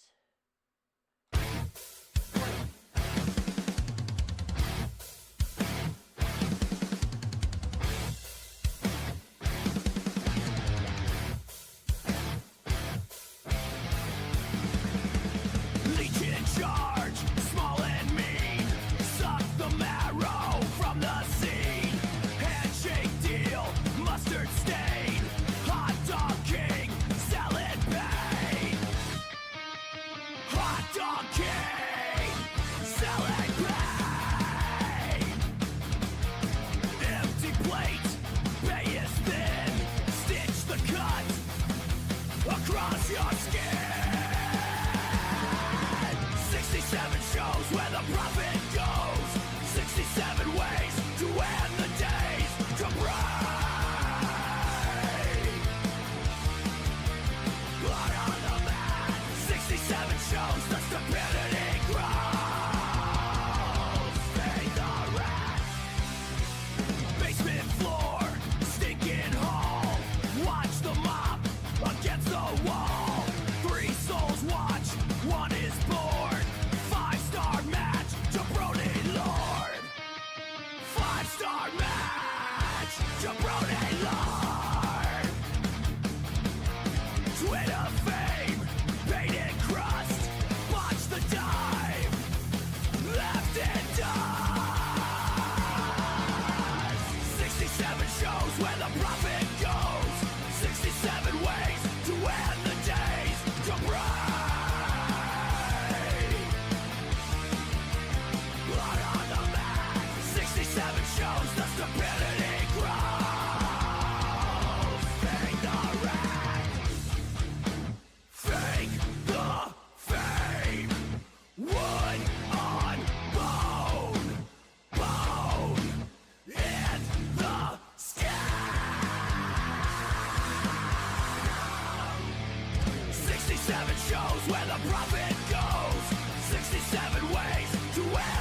Ready to take your sports experience to the next level?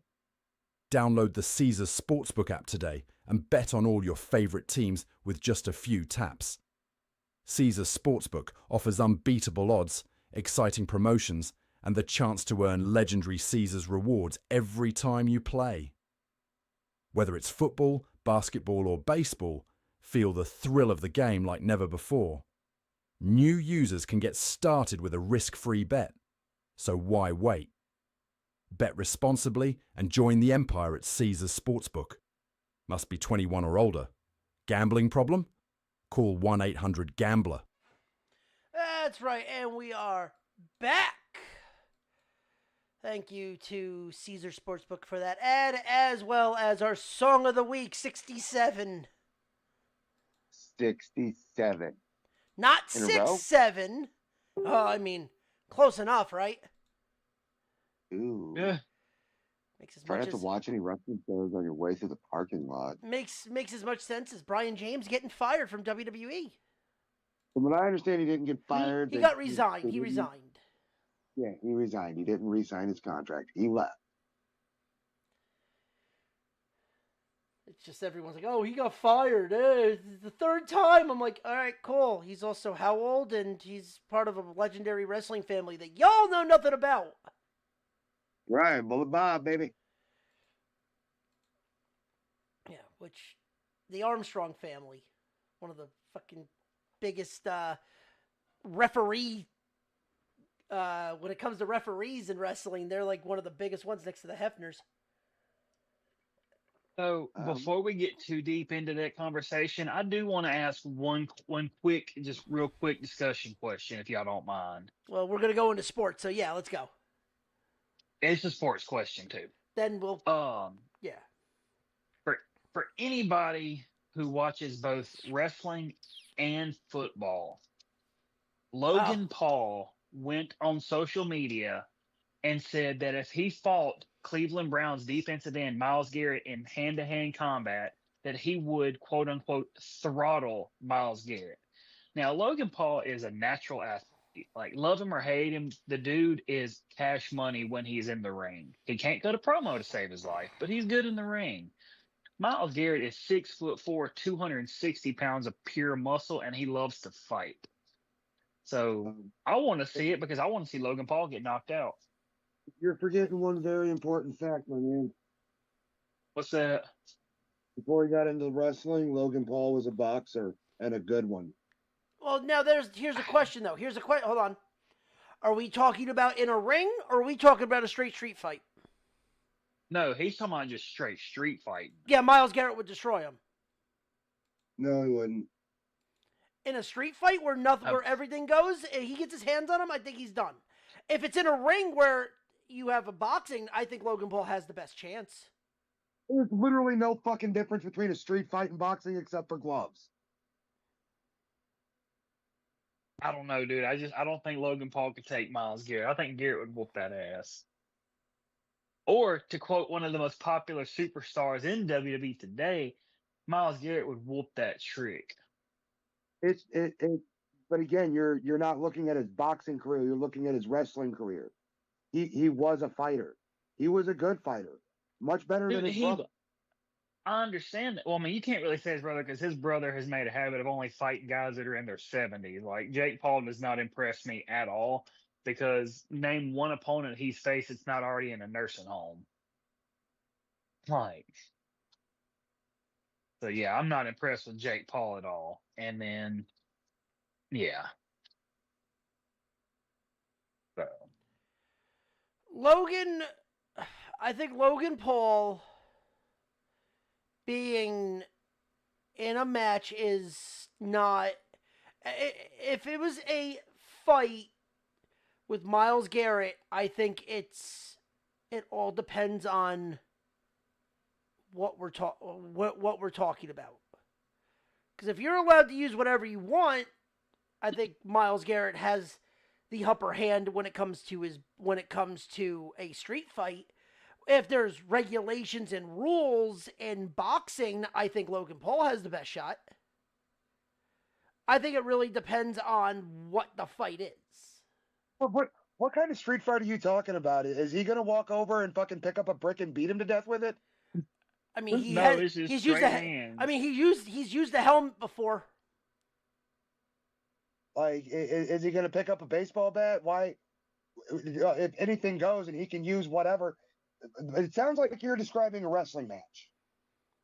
In a street fight, anything goes, dude. You don't just get hands when it comes to a street fight. You're right. And whenever you're an NFL player with an anger problem, and you go up against somebody who's got boxing training, he's gonna dip your punch and put you to sleep. But you're also talking about a guy who is trained in also in hand-to-hand combat too, not in the realm of boxing, but I mean, let's face it, when it comes to putting your hands up, sumo.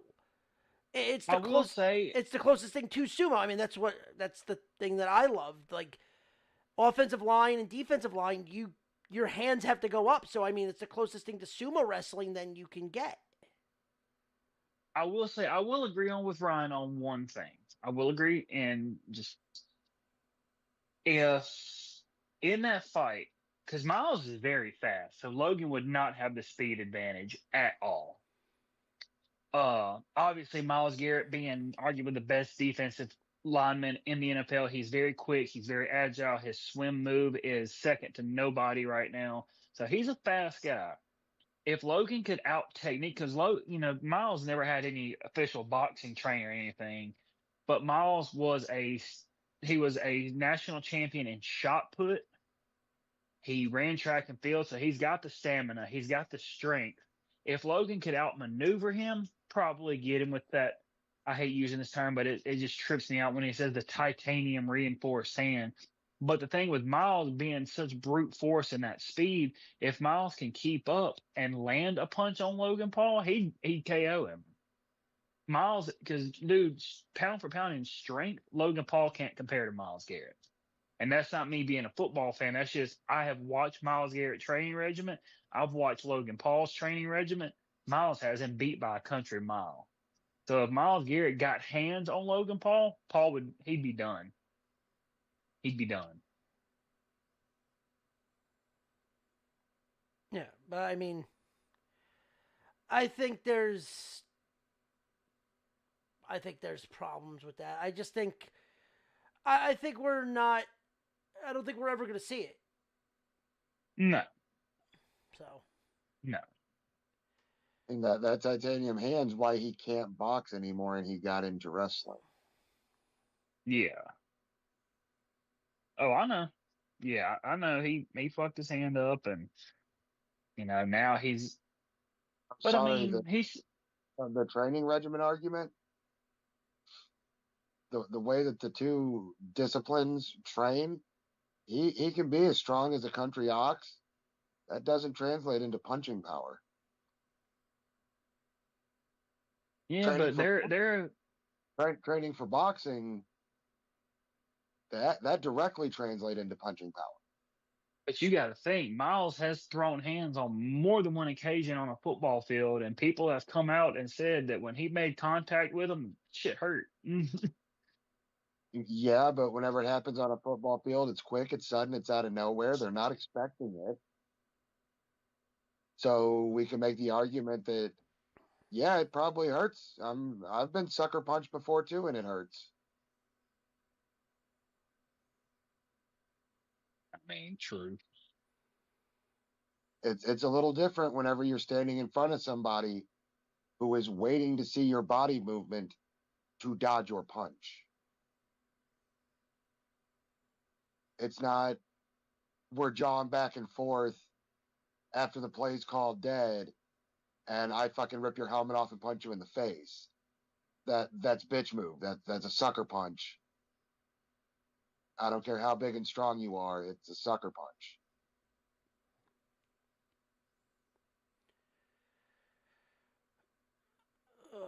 Unless you can tell me an instance on the field where he stood up and went toe-to-toe with somebody and didn't sucker him first. I mean, just like I said, you go watch defensive line play versus an offensive line. The back and forth hand pushing, like I said, the closest thing you're going to get to that is sumo. But yeah, but I don't understand what that has to do with anything.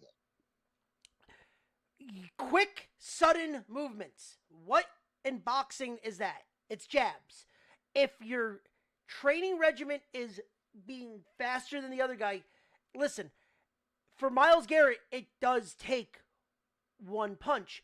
But again, I also say this, are we talking about a boxing match or a street fight? Because if Myles Garrett can get him and wrap him up and put him on the ground, Logan Paul's a boxer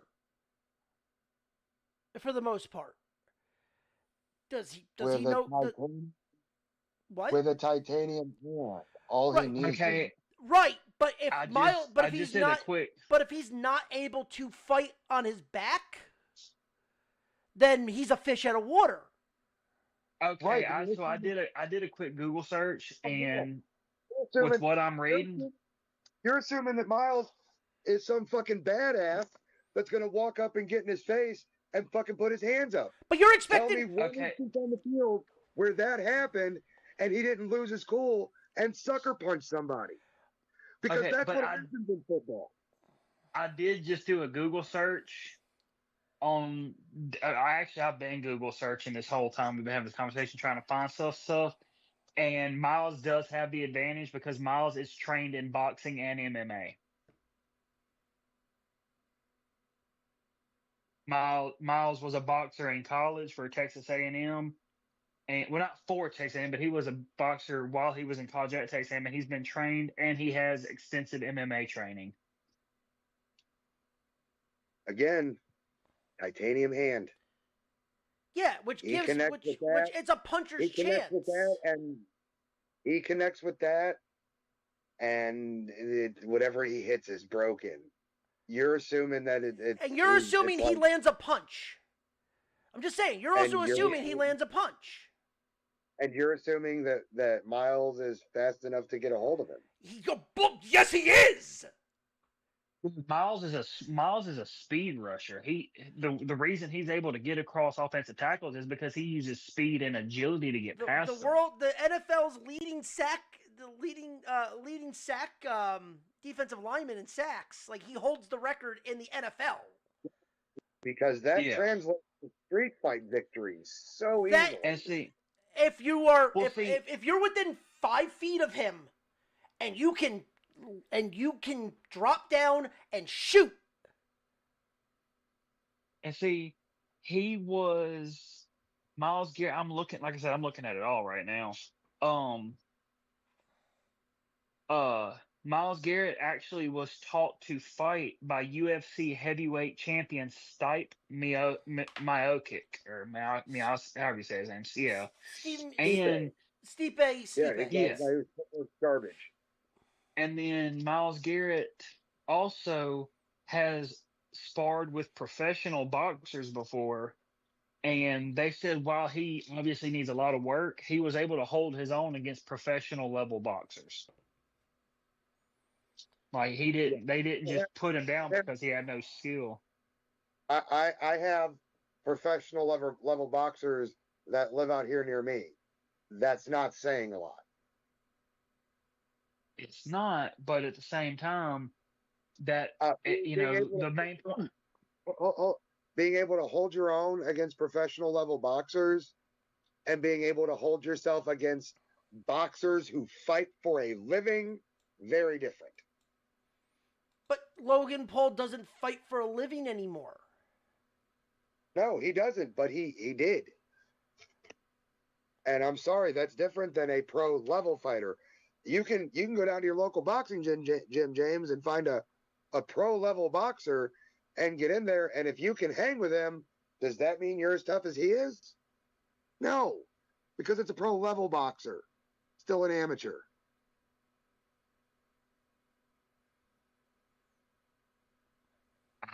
I'm not saying I'm not. It just I don't know, knowing that Miles does have some training in box, I'm not, like I said, I'll agree with you. I know Logan has better technique because Logan has actually had professional boxing matches, but knowing that Miles actually has that training, it makes me feel more confident saying that Miles would beat Logan Paul. I would like to know how much boxing training he has. Is this an ongoing thing, or did he stop in at a boxing gym one time for TikTok? No, he actually has extensive training. Not to the level of Logan Paul, but he does have a lot of training. In fact, he actually uses, when he's working on his technique for the NFL, all of the drills he uses are drills they use in professional boxing to hone their technique. And he's been doing that ever since he was drafted in 2017. He uses these techniques to hone his speed rushing skills. Because boxing techniques are great for football, apparently. They are. They actually. No, they are though, because it's the whole thing for boxing and defensive linemen is getting your hands up quicker. Is getting your hands up and out within a half a second. Yeah. So I mean, in reality, all sports in some realm have you like. I would think sumo is a bigger deal than boxing when it comes to getting your hands up. But I've seen a lot of boxers that were NFL guys. And vice versa. Like, it does work in both ends. Miles actually, one of the he uses bump drills a lot, and he also uses boxing cardio drills to help with his cardio because, even there's a common misconception that boxers don't have, that boxers aren't good with cardio for some reason. At least around my area, people think that boxers don't have good cardio. But the thing with being able to last 12 rounds yeah, dude, I live in Mississippi. Yes, people are fucking retarded down here. Oh, but no. Boxing cardio is the fucking best cardio. Boxers need the best. Boxers and MMA literally need the most fucking cardio. And that's the kind of training Garrett does, is boxing cardio, bump drills, fighting drills, all to hone his technique, basically. But okay, we can dance around this, God knows how long, but let's finish this shit up and get through these next couple topics, because God forbid the Atlanta Braves really need somebody to fucking get their shit in order, because they just lost their left fielder for 162 games who got busted for PEDs again. So they suspended him for for the entire season. Yeah, for a year. Oh, I thought you said for a game. No, yeah, the entire year. Dude, look, I don't know much about baseball, so I can't offer too much of an opinion on this. But as a sports fan, I don't understand. You have these athletes, MLB, NBA, NFL, WWE, UFC. They have like the highest level training facilities. They have top-notch trainers. Their strength and conditioning coaches are second to none. I don't understand how you can have all this at your disposal, and instead of being like, look, I'm just going to work extra hard, which, I mean, granted, some people don't gain the muscle or stamina they need in the time that they need it. But to just be like, oh, hell, I'm just going to pop these PEDs that I know are going to get me in trouble. And the league, whether MLB, NBA, whatever, they test for drugs and PEDs on a regular basis. So I have no sympathy for him because he knew they were going to find out. Like, it's not a matter of if they're going to find out. It's a matter of when are they going to find out. It's depending on if he's hurt. Recovery. A lot of people use HGH for recovery. Yep. I mean, true. So it really depends on that. But if you knew they were going to test you, the spring training, you should be done with any testing. Any drugs like that should not be in your system. You should be fine. Yeah. But, all right. Well, now, moving into the biggest time of the year for, say, college basketball, we're getting to the March Madness push, the playoff push. college conference games are going on now. We're getting to the tail end. We're about to get into March Madness. But there is one bit of issue, and it's not even that. It's the time of the year where more people will care about college basketball because no one gives a shit about college basketball during college football season. But there is one team in college basketball right now that is undefeated. That is Miami of Ohio. Little Miami Miracle, baby. There are guys on ESPN, take this for a grain of salt for what it is, but like Bruce Pearl, who used to be the head coach of Auburn in Tennessee, says that Miami of Ohio with 2 losses should not get into the, if they have 2 losses, one in the regular season, one in the MAC conference, that they shouldn't get in the game. They shouldn't get into the NCAA tournament. Now, I'm sorry. It's fucking, that's fucking retarded. But yet he says a team. It sounds like they're demanding perfection from a smaller school, but as usual, these larger schools, like what do we got? Like Big Ten. Oh, I'll give you an example. This is exactly what he said. A team that is below 500 in Auburn, because they have a tougher schedule, should be in the NCAA tournament over a team right now that is 30-0. Yeah, that's a bias. Yeah, that's a full-blown bias. Like, I'm sorry. That team is undefeated. They have earned a slot in the tournament. And even if they lose a game in the conference, who cares? They have 30 wins right now. They are the only team that is unbeaten in the entire. Oh, well, they should be a favorite to win the title. No. They should be in they should be in. They shouldn't be like a 14 seed like they're saying. They should be a 9 seed. Yes, they're undefeated, but they should not be in. They should not be fucking shy of this. They have not lost the game. Don't fucking punish them for the fact that the MAC sucks. Yeah. Meanwhile, you had teams like FDU 2 years ago that beat Purdue when it was a 16-1. There's only 2 teams. There's only 2 16 teams that ever beat a 1. Like, yeah. I'm sorry. Those are the and I hate that. I personally think we need to, when it comes to college basketball, and I know people will say, no, we don't need this.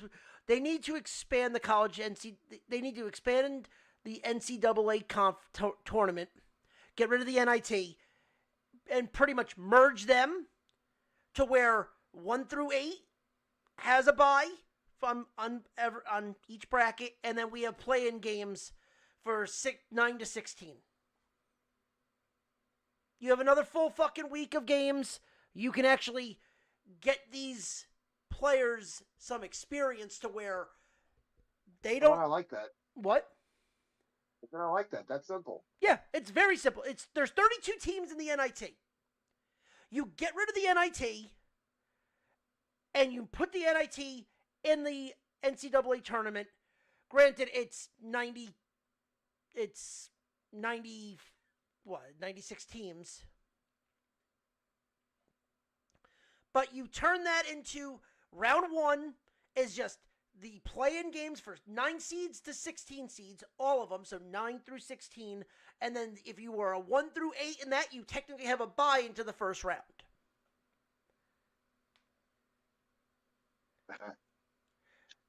You get more games, more product, and what I don't think anyone in college sports ever realizes, why was the reason that you wanted to make the NCAA tournament back in the day? Even in college football, if you were doing it, why did you want to make a bowl game? Why did you want to get in the tournament? I don't fucking know. Because now you're on CBS, you are literally the only spot being shown. Now your school is being prominently shown on television. All right, that's fair. Which means now this kid that doesn't know who the hell you are, is now sitting there watching there going, huh, and if they make a run, I'll give you another example. Steph Curry, when he was at Davidson. No one knew who the fuck that college was. They got on the NCAA tournament, became a fucking name. And now you might have a kid that didn't know if they wanted to go to that college, actually wanting to go to that college. Right. So you're bringing in more people to have an eye. So now you're putting more eyes on the teams. And that's what it was originally about. Now it's now with all these fucking ESPN Plus and shit like that, now there's not even that anymore. Like you don't really get that anymore. But you need the marketing. And there's your marketing. Because now, even though, there's too many teams. Well, no, it's just, you just literally added another full fucking round. That's fair. Yeah. But, no, there's a complete bias that a 500 team should get in by an undefeated team. Yeah, that's a huge bias. Very noticeable. Yeah, very, very, very nice. Not very evil. Correct. So, to stay on the topic of college sports, we're talking about wins and losses. I would like to say, just to send my condolences. Yesterday afternoon, legendary college football coach Lou Holtz passed away. Yep.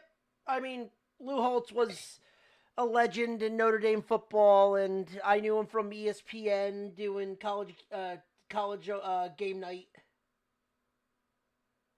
Yeah, he was 89. I mean, he was 89, so he lived a long life. But he served as the coach for teams like Arkansas, Minnesota, South Carolina. He had a brief stint in the NFL, but he didn't do too well. I mean, he's known as took Notre Dame to the. He's known as the Irish coach during the Convict versus Christian 1988 season. Yeah.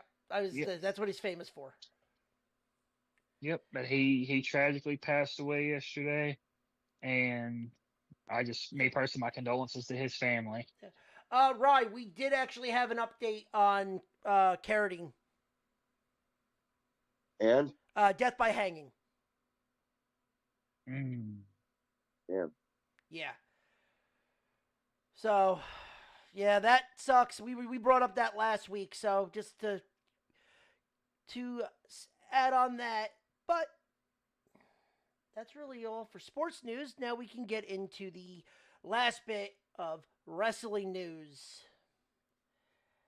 And first Elimination happened, which means we are one stop away from Mania. Well, first things first, we are officially closing out the Hall of Fame, possibly. Either that or we got one more person to join, but Demolition is officially going to be joining the realm of the Hall of Fame. It is long overdue, man. Like, I remember watching, like, they weren't doing much when I had conscious memory of watching wrestling, but I've seen a lot of old footage of Demolition. The dudes were great. They're one of the more, in my opinion, an underrated tag team, because you think of tag teams from that era, you think Road Warriors, Four Horsemen, all that, but Demolition is definitely deserving of the Hall of Fame. I mean, it was I love that they're getting. It was a record. I love that they're getting Undertaker to tell everybody. Yeah, but I mean, it was a record that literally didn't get passed until what, 6 years ago with New Day? Come on, with the tag team title reigns. Yeah. Well, he got. I think the Usos have the longest tag title reign. The New Day broke the consecutive. Yeah. But I mean, that was something that was fucking how long with Demolition, like, or not like with that. It was like close to like a year and a half with that, and New Day broke it. No, I thought the Usos broke the New Day's record with the longest tag team title reign of all time. Because I swore during the whole Bloodline thing that they were doing, they said that the Usos broke the record. No, Roman broke the record.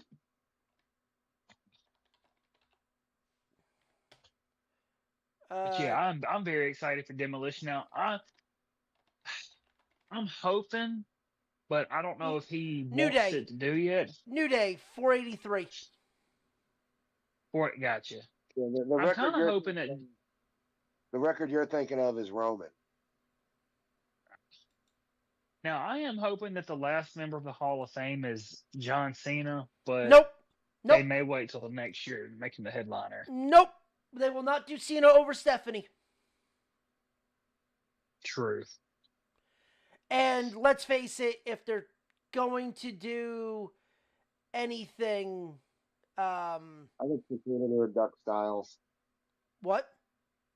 I look for Cena doing Duck Styles. Yeah. That's what the rumor is. Oh, by the way, you're thinking of the Usos having the Undisputed. That they don't. That's a different thing. I'm talking about like the WWE tag team is New Day, which is the bigger one. Which was the bigger one? Because that was the one that they had with Demolition, and that's the one that was tied to Demolition. Gotcha. Because Gotcha. Because let's face it, you're not. I think if they do a Saudi, if they do a Saudi show, that's a big if. I think you're gonna see Cena Brock go in together. Yeah. Probably Batista as well, since Batista was with that same class. That's probably you're probably gonna get that class. I mean, Randy would be in that, but I don't think Randy's gonna go in due to the fact that he's still active. You can't really say that though, because Rey Mysterio went in already and he's still active. Yeah, but Rey is still active, but he's still like he's not doing what Randy's still full time. Rey kind of put himself into that liaison where he's now working with AAA more than anything. Yeah.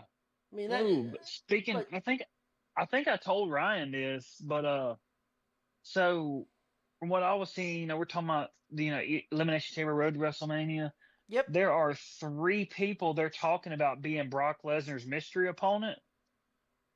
2 of them are kind of obvious, Obafemi and Gunther.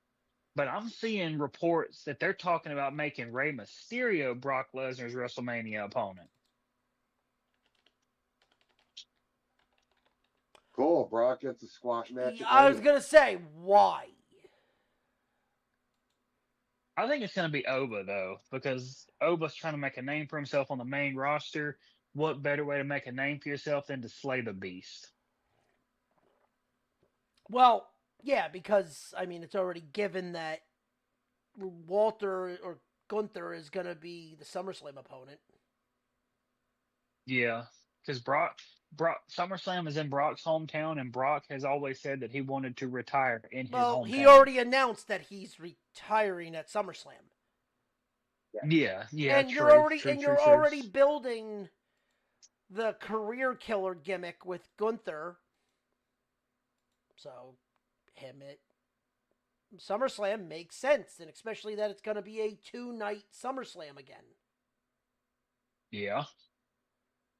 So, yeah, that makes perfect sense that Brock would be Gunther's. Yeah, and Obafemi going over, if Obafemi wrestles Brock, it makes sense. But then again, knowing them, if this was Vince McMahon, Danhausen would be out there. Danhausen will be on Mania. Oh, Danhausen will definitely be on Mania. But all I'm saying, if Dominic Mysterio would have let Danhausen hold that Intercontinental title belt for just 2 minutes, Dom wouldn't have lost Santa. That's all I'm saying. You're right. He would have lost the belt to Danhausen. He would just turned around and you are cursed. But in reality, we're getting. So Rhea Ripley winning Rye, you were right, but we were both right because the final match, the final two was fucking Rhea and fucking Tiffany. Hey, Tiffany made more sense. Like, I picked Tiffany to win because it just, for storyline purposes, it made more sense. You know, Jade comes in, she attacks Tiffany, hurts her, gets the belt. It would have been perfect storyline for Tiffany to come back, win the Chamber, and then get her revenge on Jade at WrestleMania. Like, I like Rhea winning. I love me some Rhea Ripley, but Tiffany just made more sense to me storyline wise. The money is always Rhea on that one. Like, that's why I'm not like that pissed off about it. But at the same time, I kind of was like, why? Like, I get why, but Tiffany, you could have closed that story, but cool. Like, cool, we're getting that. That's not a surprise, but cool. Like, the money matches that. But now the question is does Rhea take the title? Probably. That's what it feels I'm like, right? thinking It so. kind of feels like that. Yeah, my money's on Rhea to take the title. I mean, AJ Lee beating Becky Lynch. Everyone's Was like, good for business. But so there's two ways you can go with this. You could redo the match with Becky and AJ at Mania. Cool. But a lot of people have been posting that they want to see AJ Lee versus Roxanne at Mania. Interesting. And I'm like, yeah, because Punk always sees her. The joke is like Punk always saw her as like the kid, like the daughter of AJ, and like this. And then I'm like, all right, I can see it. Punk for wrestling dad. Yeah, so I can see the story. You can easily see the story there, and that wouldn't be a bad match either.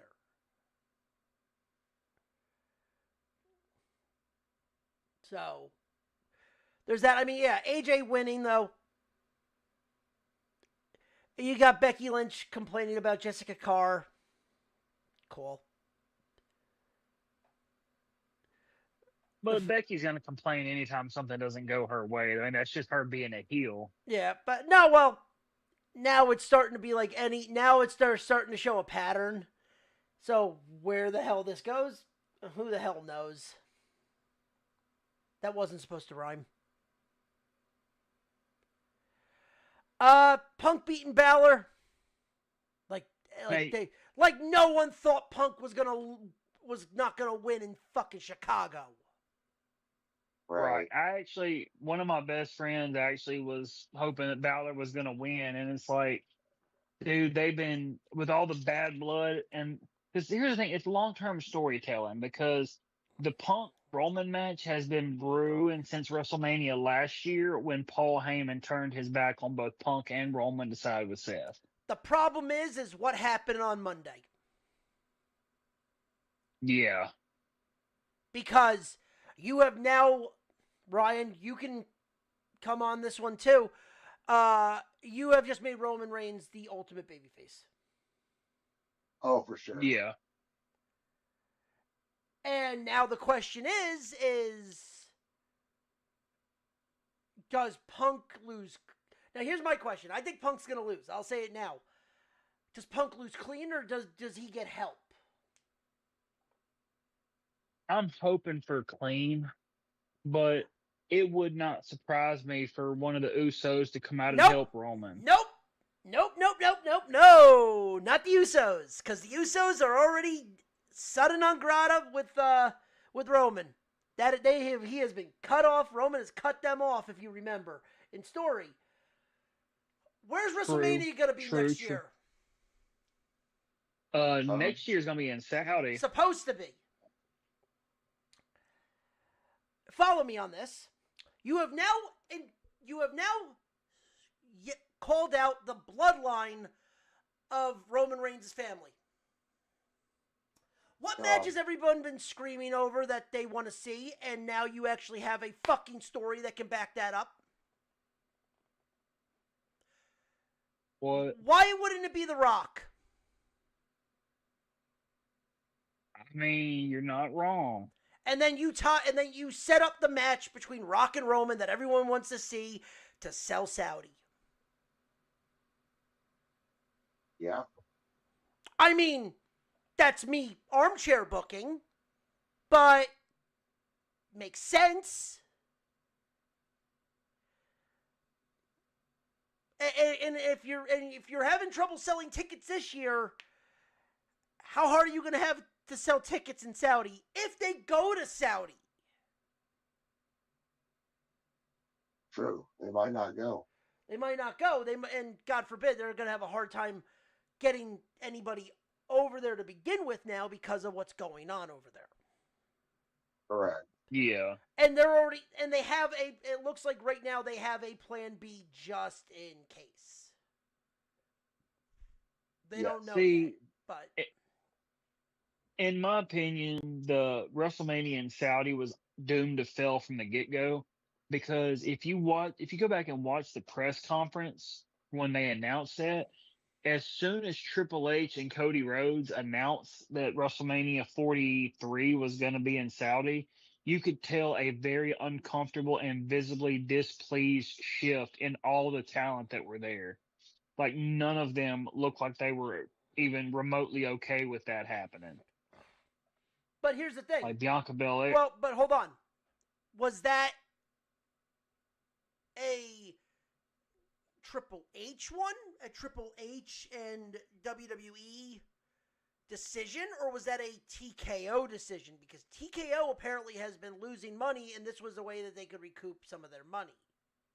It's to recoup the money, because the thing with it is an American can go, let's just say WrestleMania was held in Los Angeles.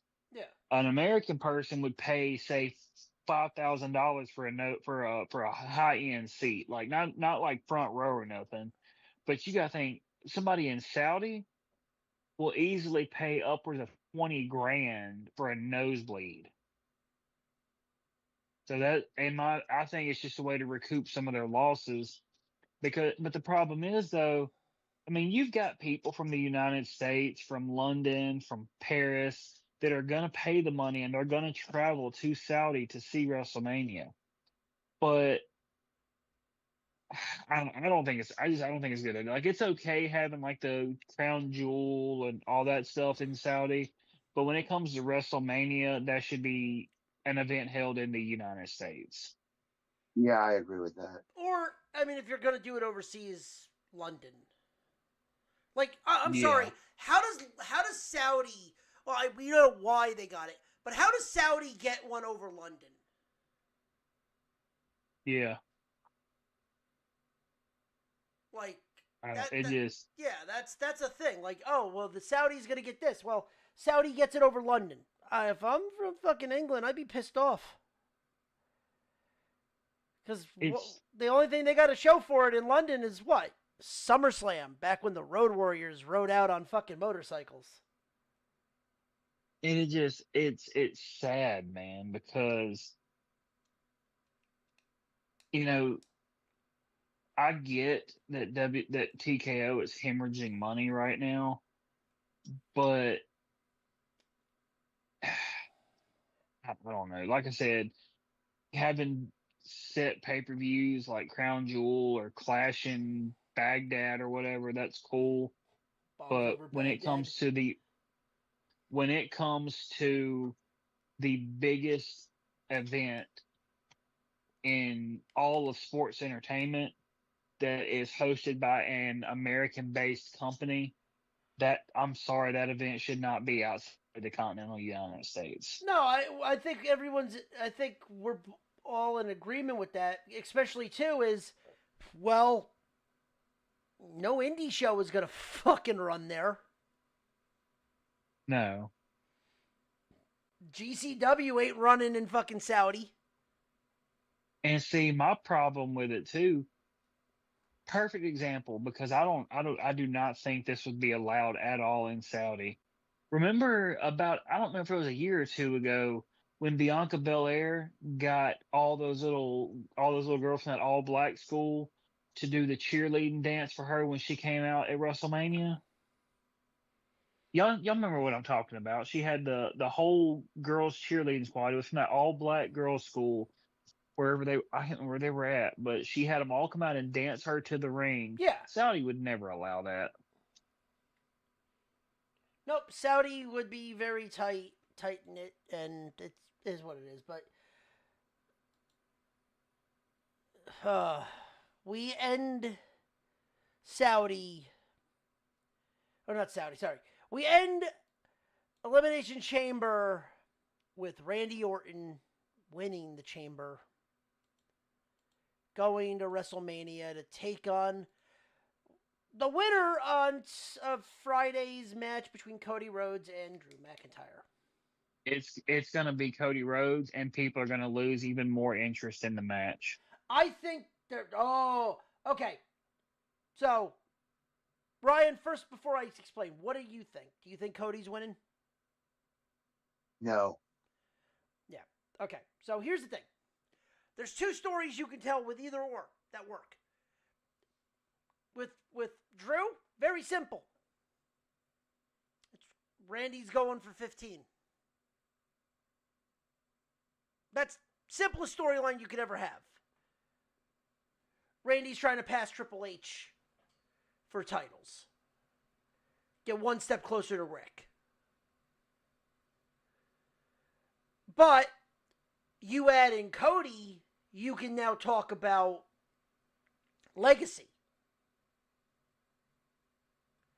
And there you could tie in the legacy stuff and do that if you wanted to.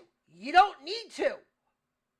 I think the Drew McIntyre stuff, I think you're going to get Cody versus Sammy at Mania. But I don't think it loses interest if it's going to be Cody. If Cody goes up against Randy, I don't think you're losing interest. I actually think You are from me. I have no desire to see Cody with the title anytime soon again. Yeah, but you're getting...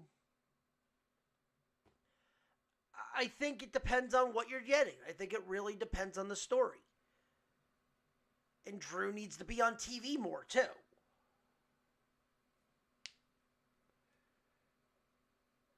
But, Roy, what do you think? I'm just ready to see how the road to WrestleMania ends up. Because I think you're going to get more of a thing with Cody, with Jacob. And Sammy. Speaking of that, I'm so glad you said that name because I almost forgot about this. I have been seeing multiple reports from multiple beat writers. The creative department, a majority of the creative department is really pushing Triple H to have Jacob Fatu in one of the world title matches in some capacity. Like they are really big on Jacob Fatu and they want him in the title picture in some way at WrestleMania. Doubt it. That was all set 6 months ago. I was going to say, okay, why? Jacob right now is over. He doesn't need to... See, that's the thing I hate about the beat reporters about Tuna Meltzer and shit like that. Like, if someone is over, they don't need to be in the title picture. They're on TV. They're being showcased on television. They don't need to be holding a title. Or they don't need to be in the title picture. Also, Jacob has only been there for how long? 2 years? About a year and a half. Yeah, 2 years, yeah. So, all right. Well, why is he not wrestling for the U.S. or the IC title? Why do we need him? No why do we need him a year in being there for the World Heavyweight title or the WWE title. Like, why? It makes no sense.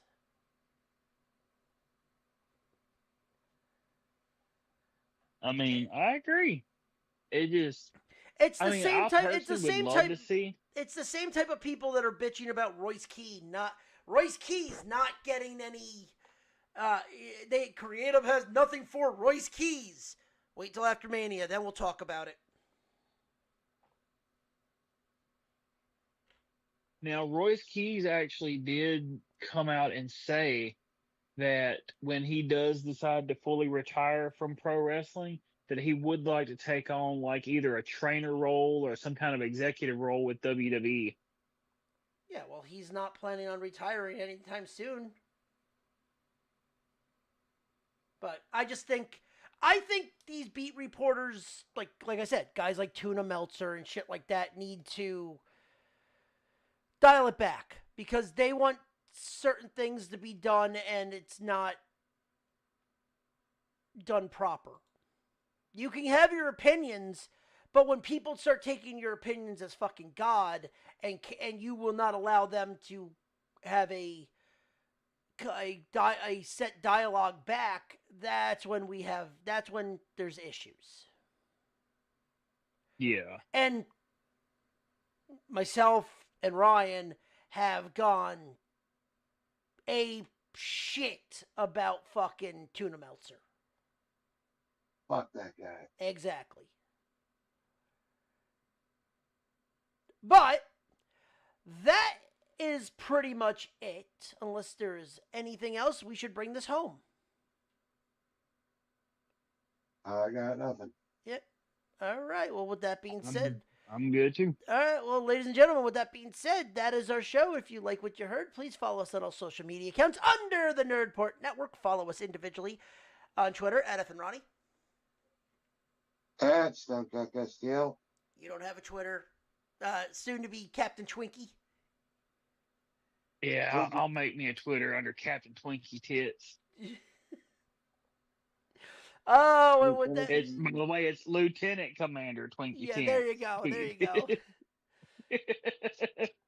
Oh, and with that being said, ladies and gentlemen, thank you for listening. If you like what you heard, tell your friends. But if you didn't, go fuck yourself. Tell your enemies. But until then, remember, there's always a good side of the bright side of life. But until then, I mean, there's always just a fact of life.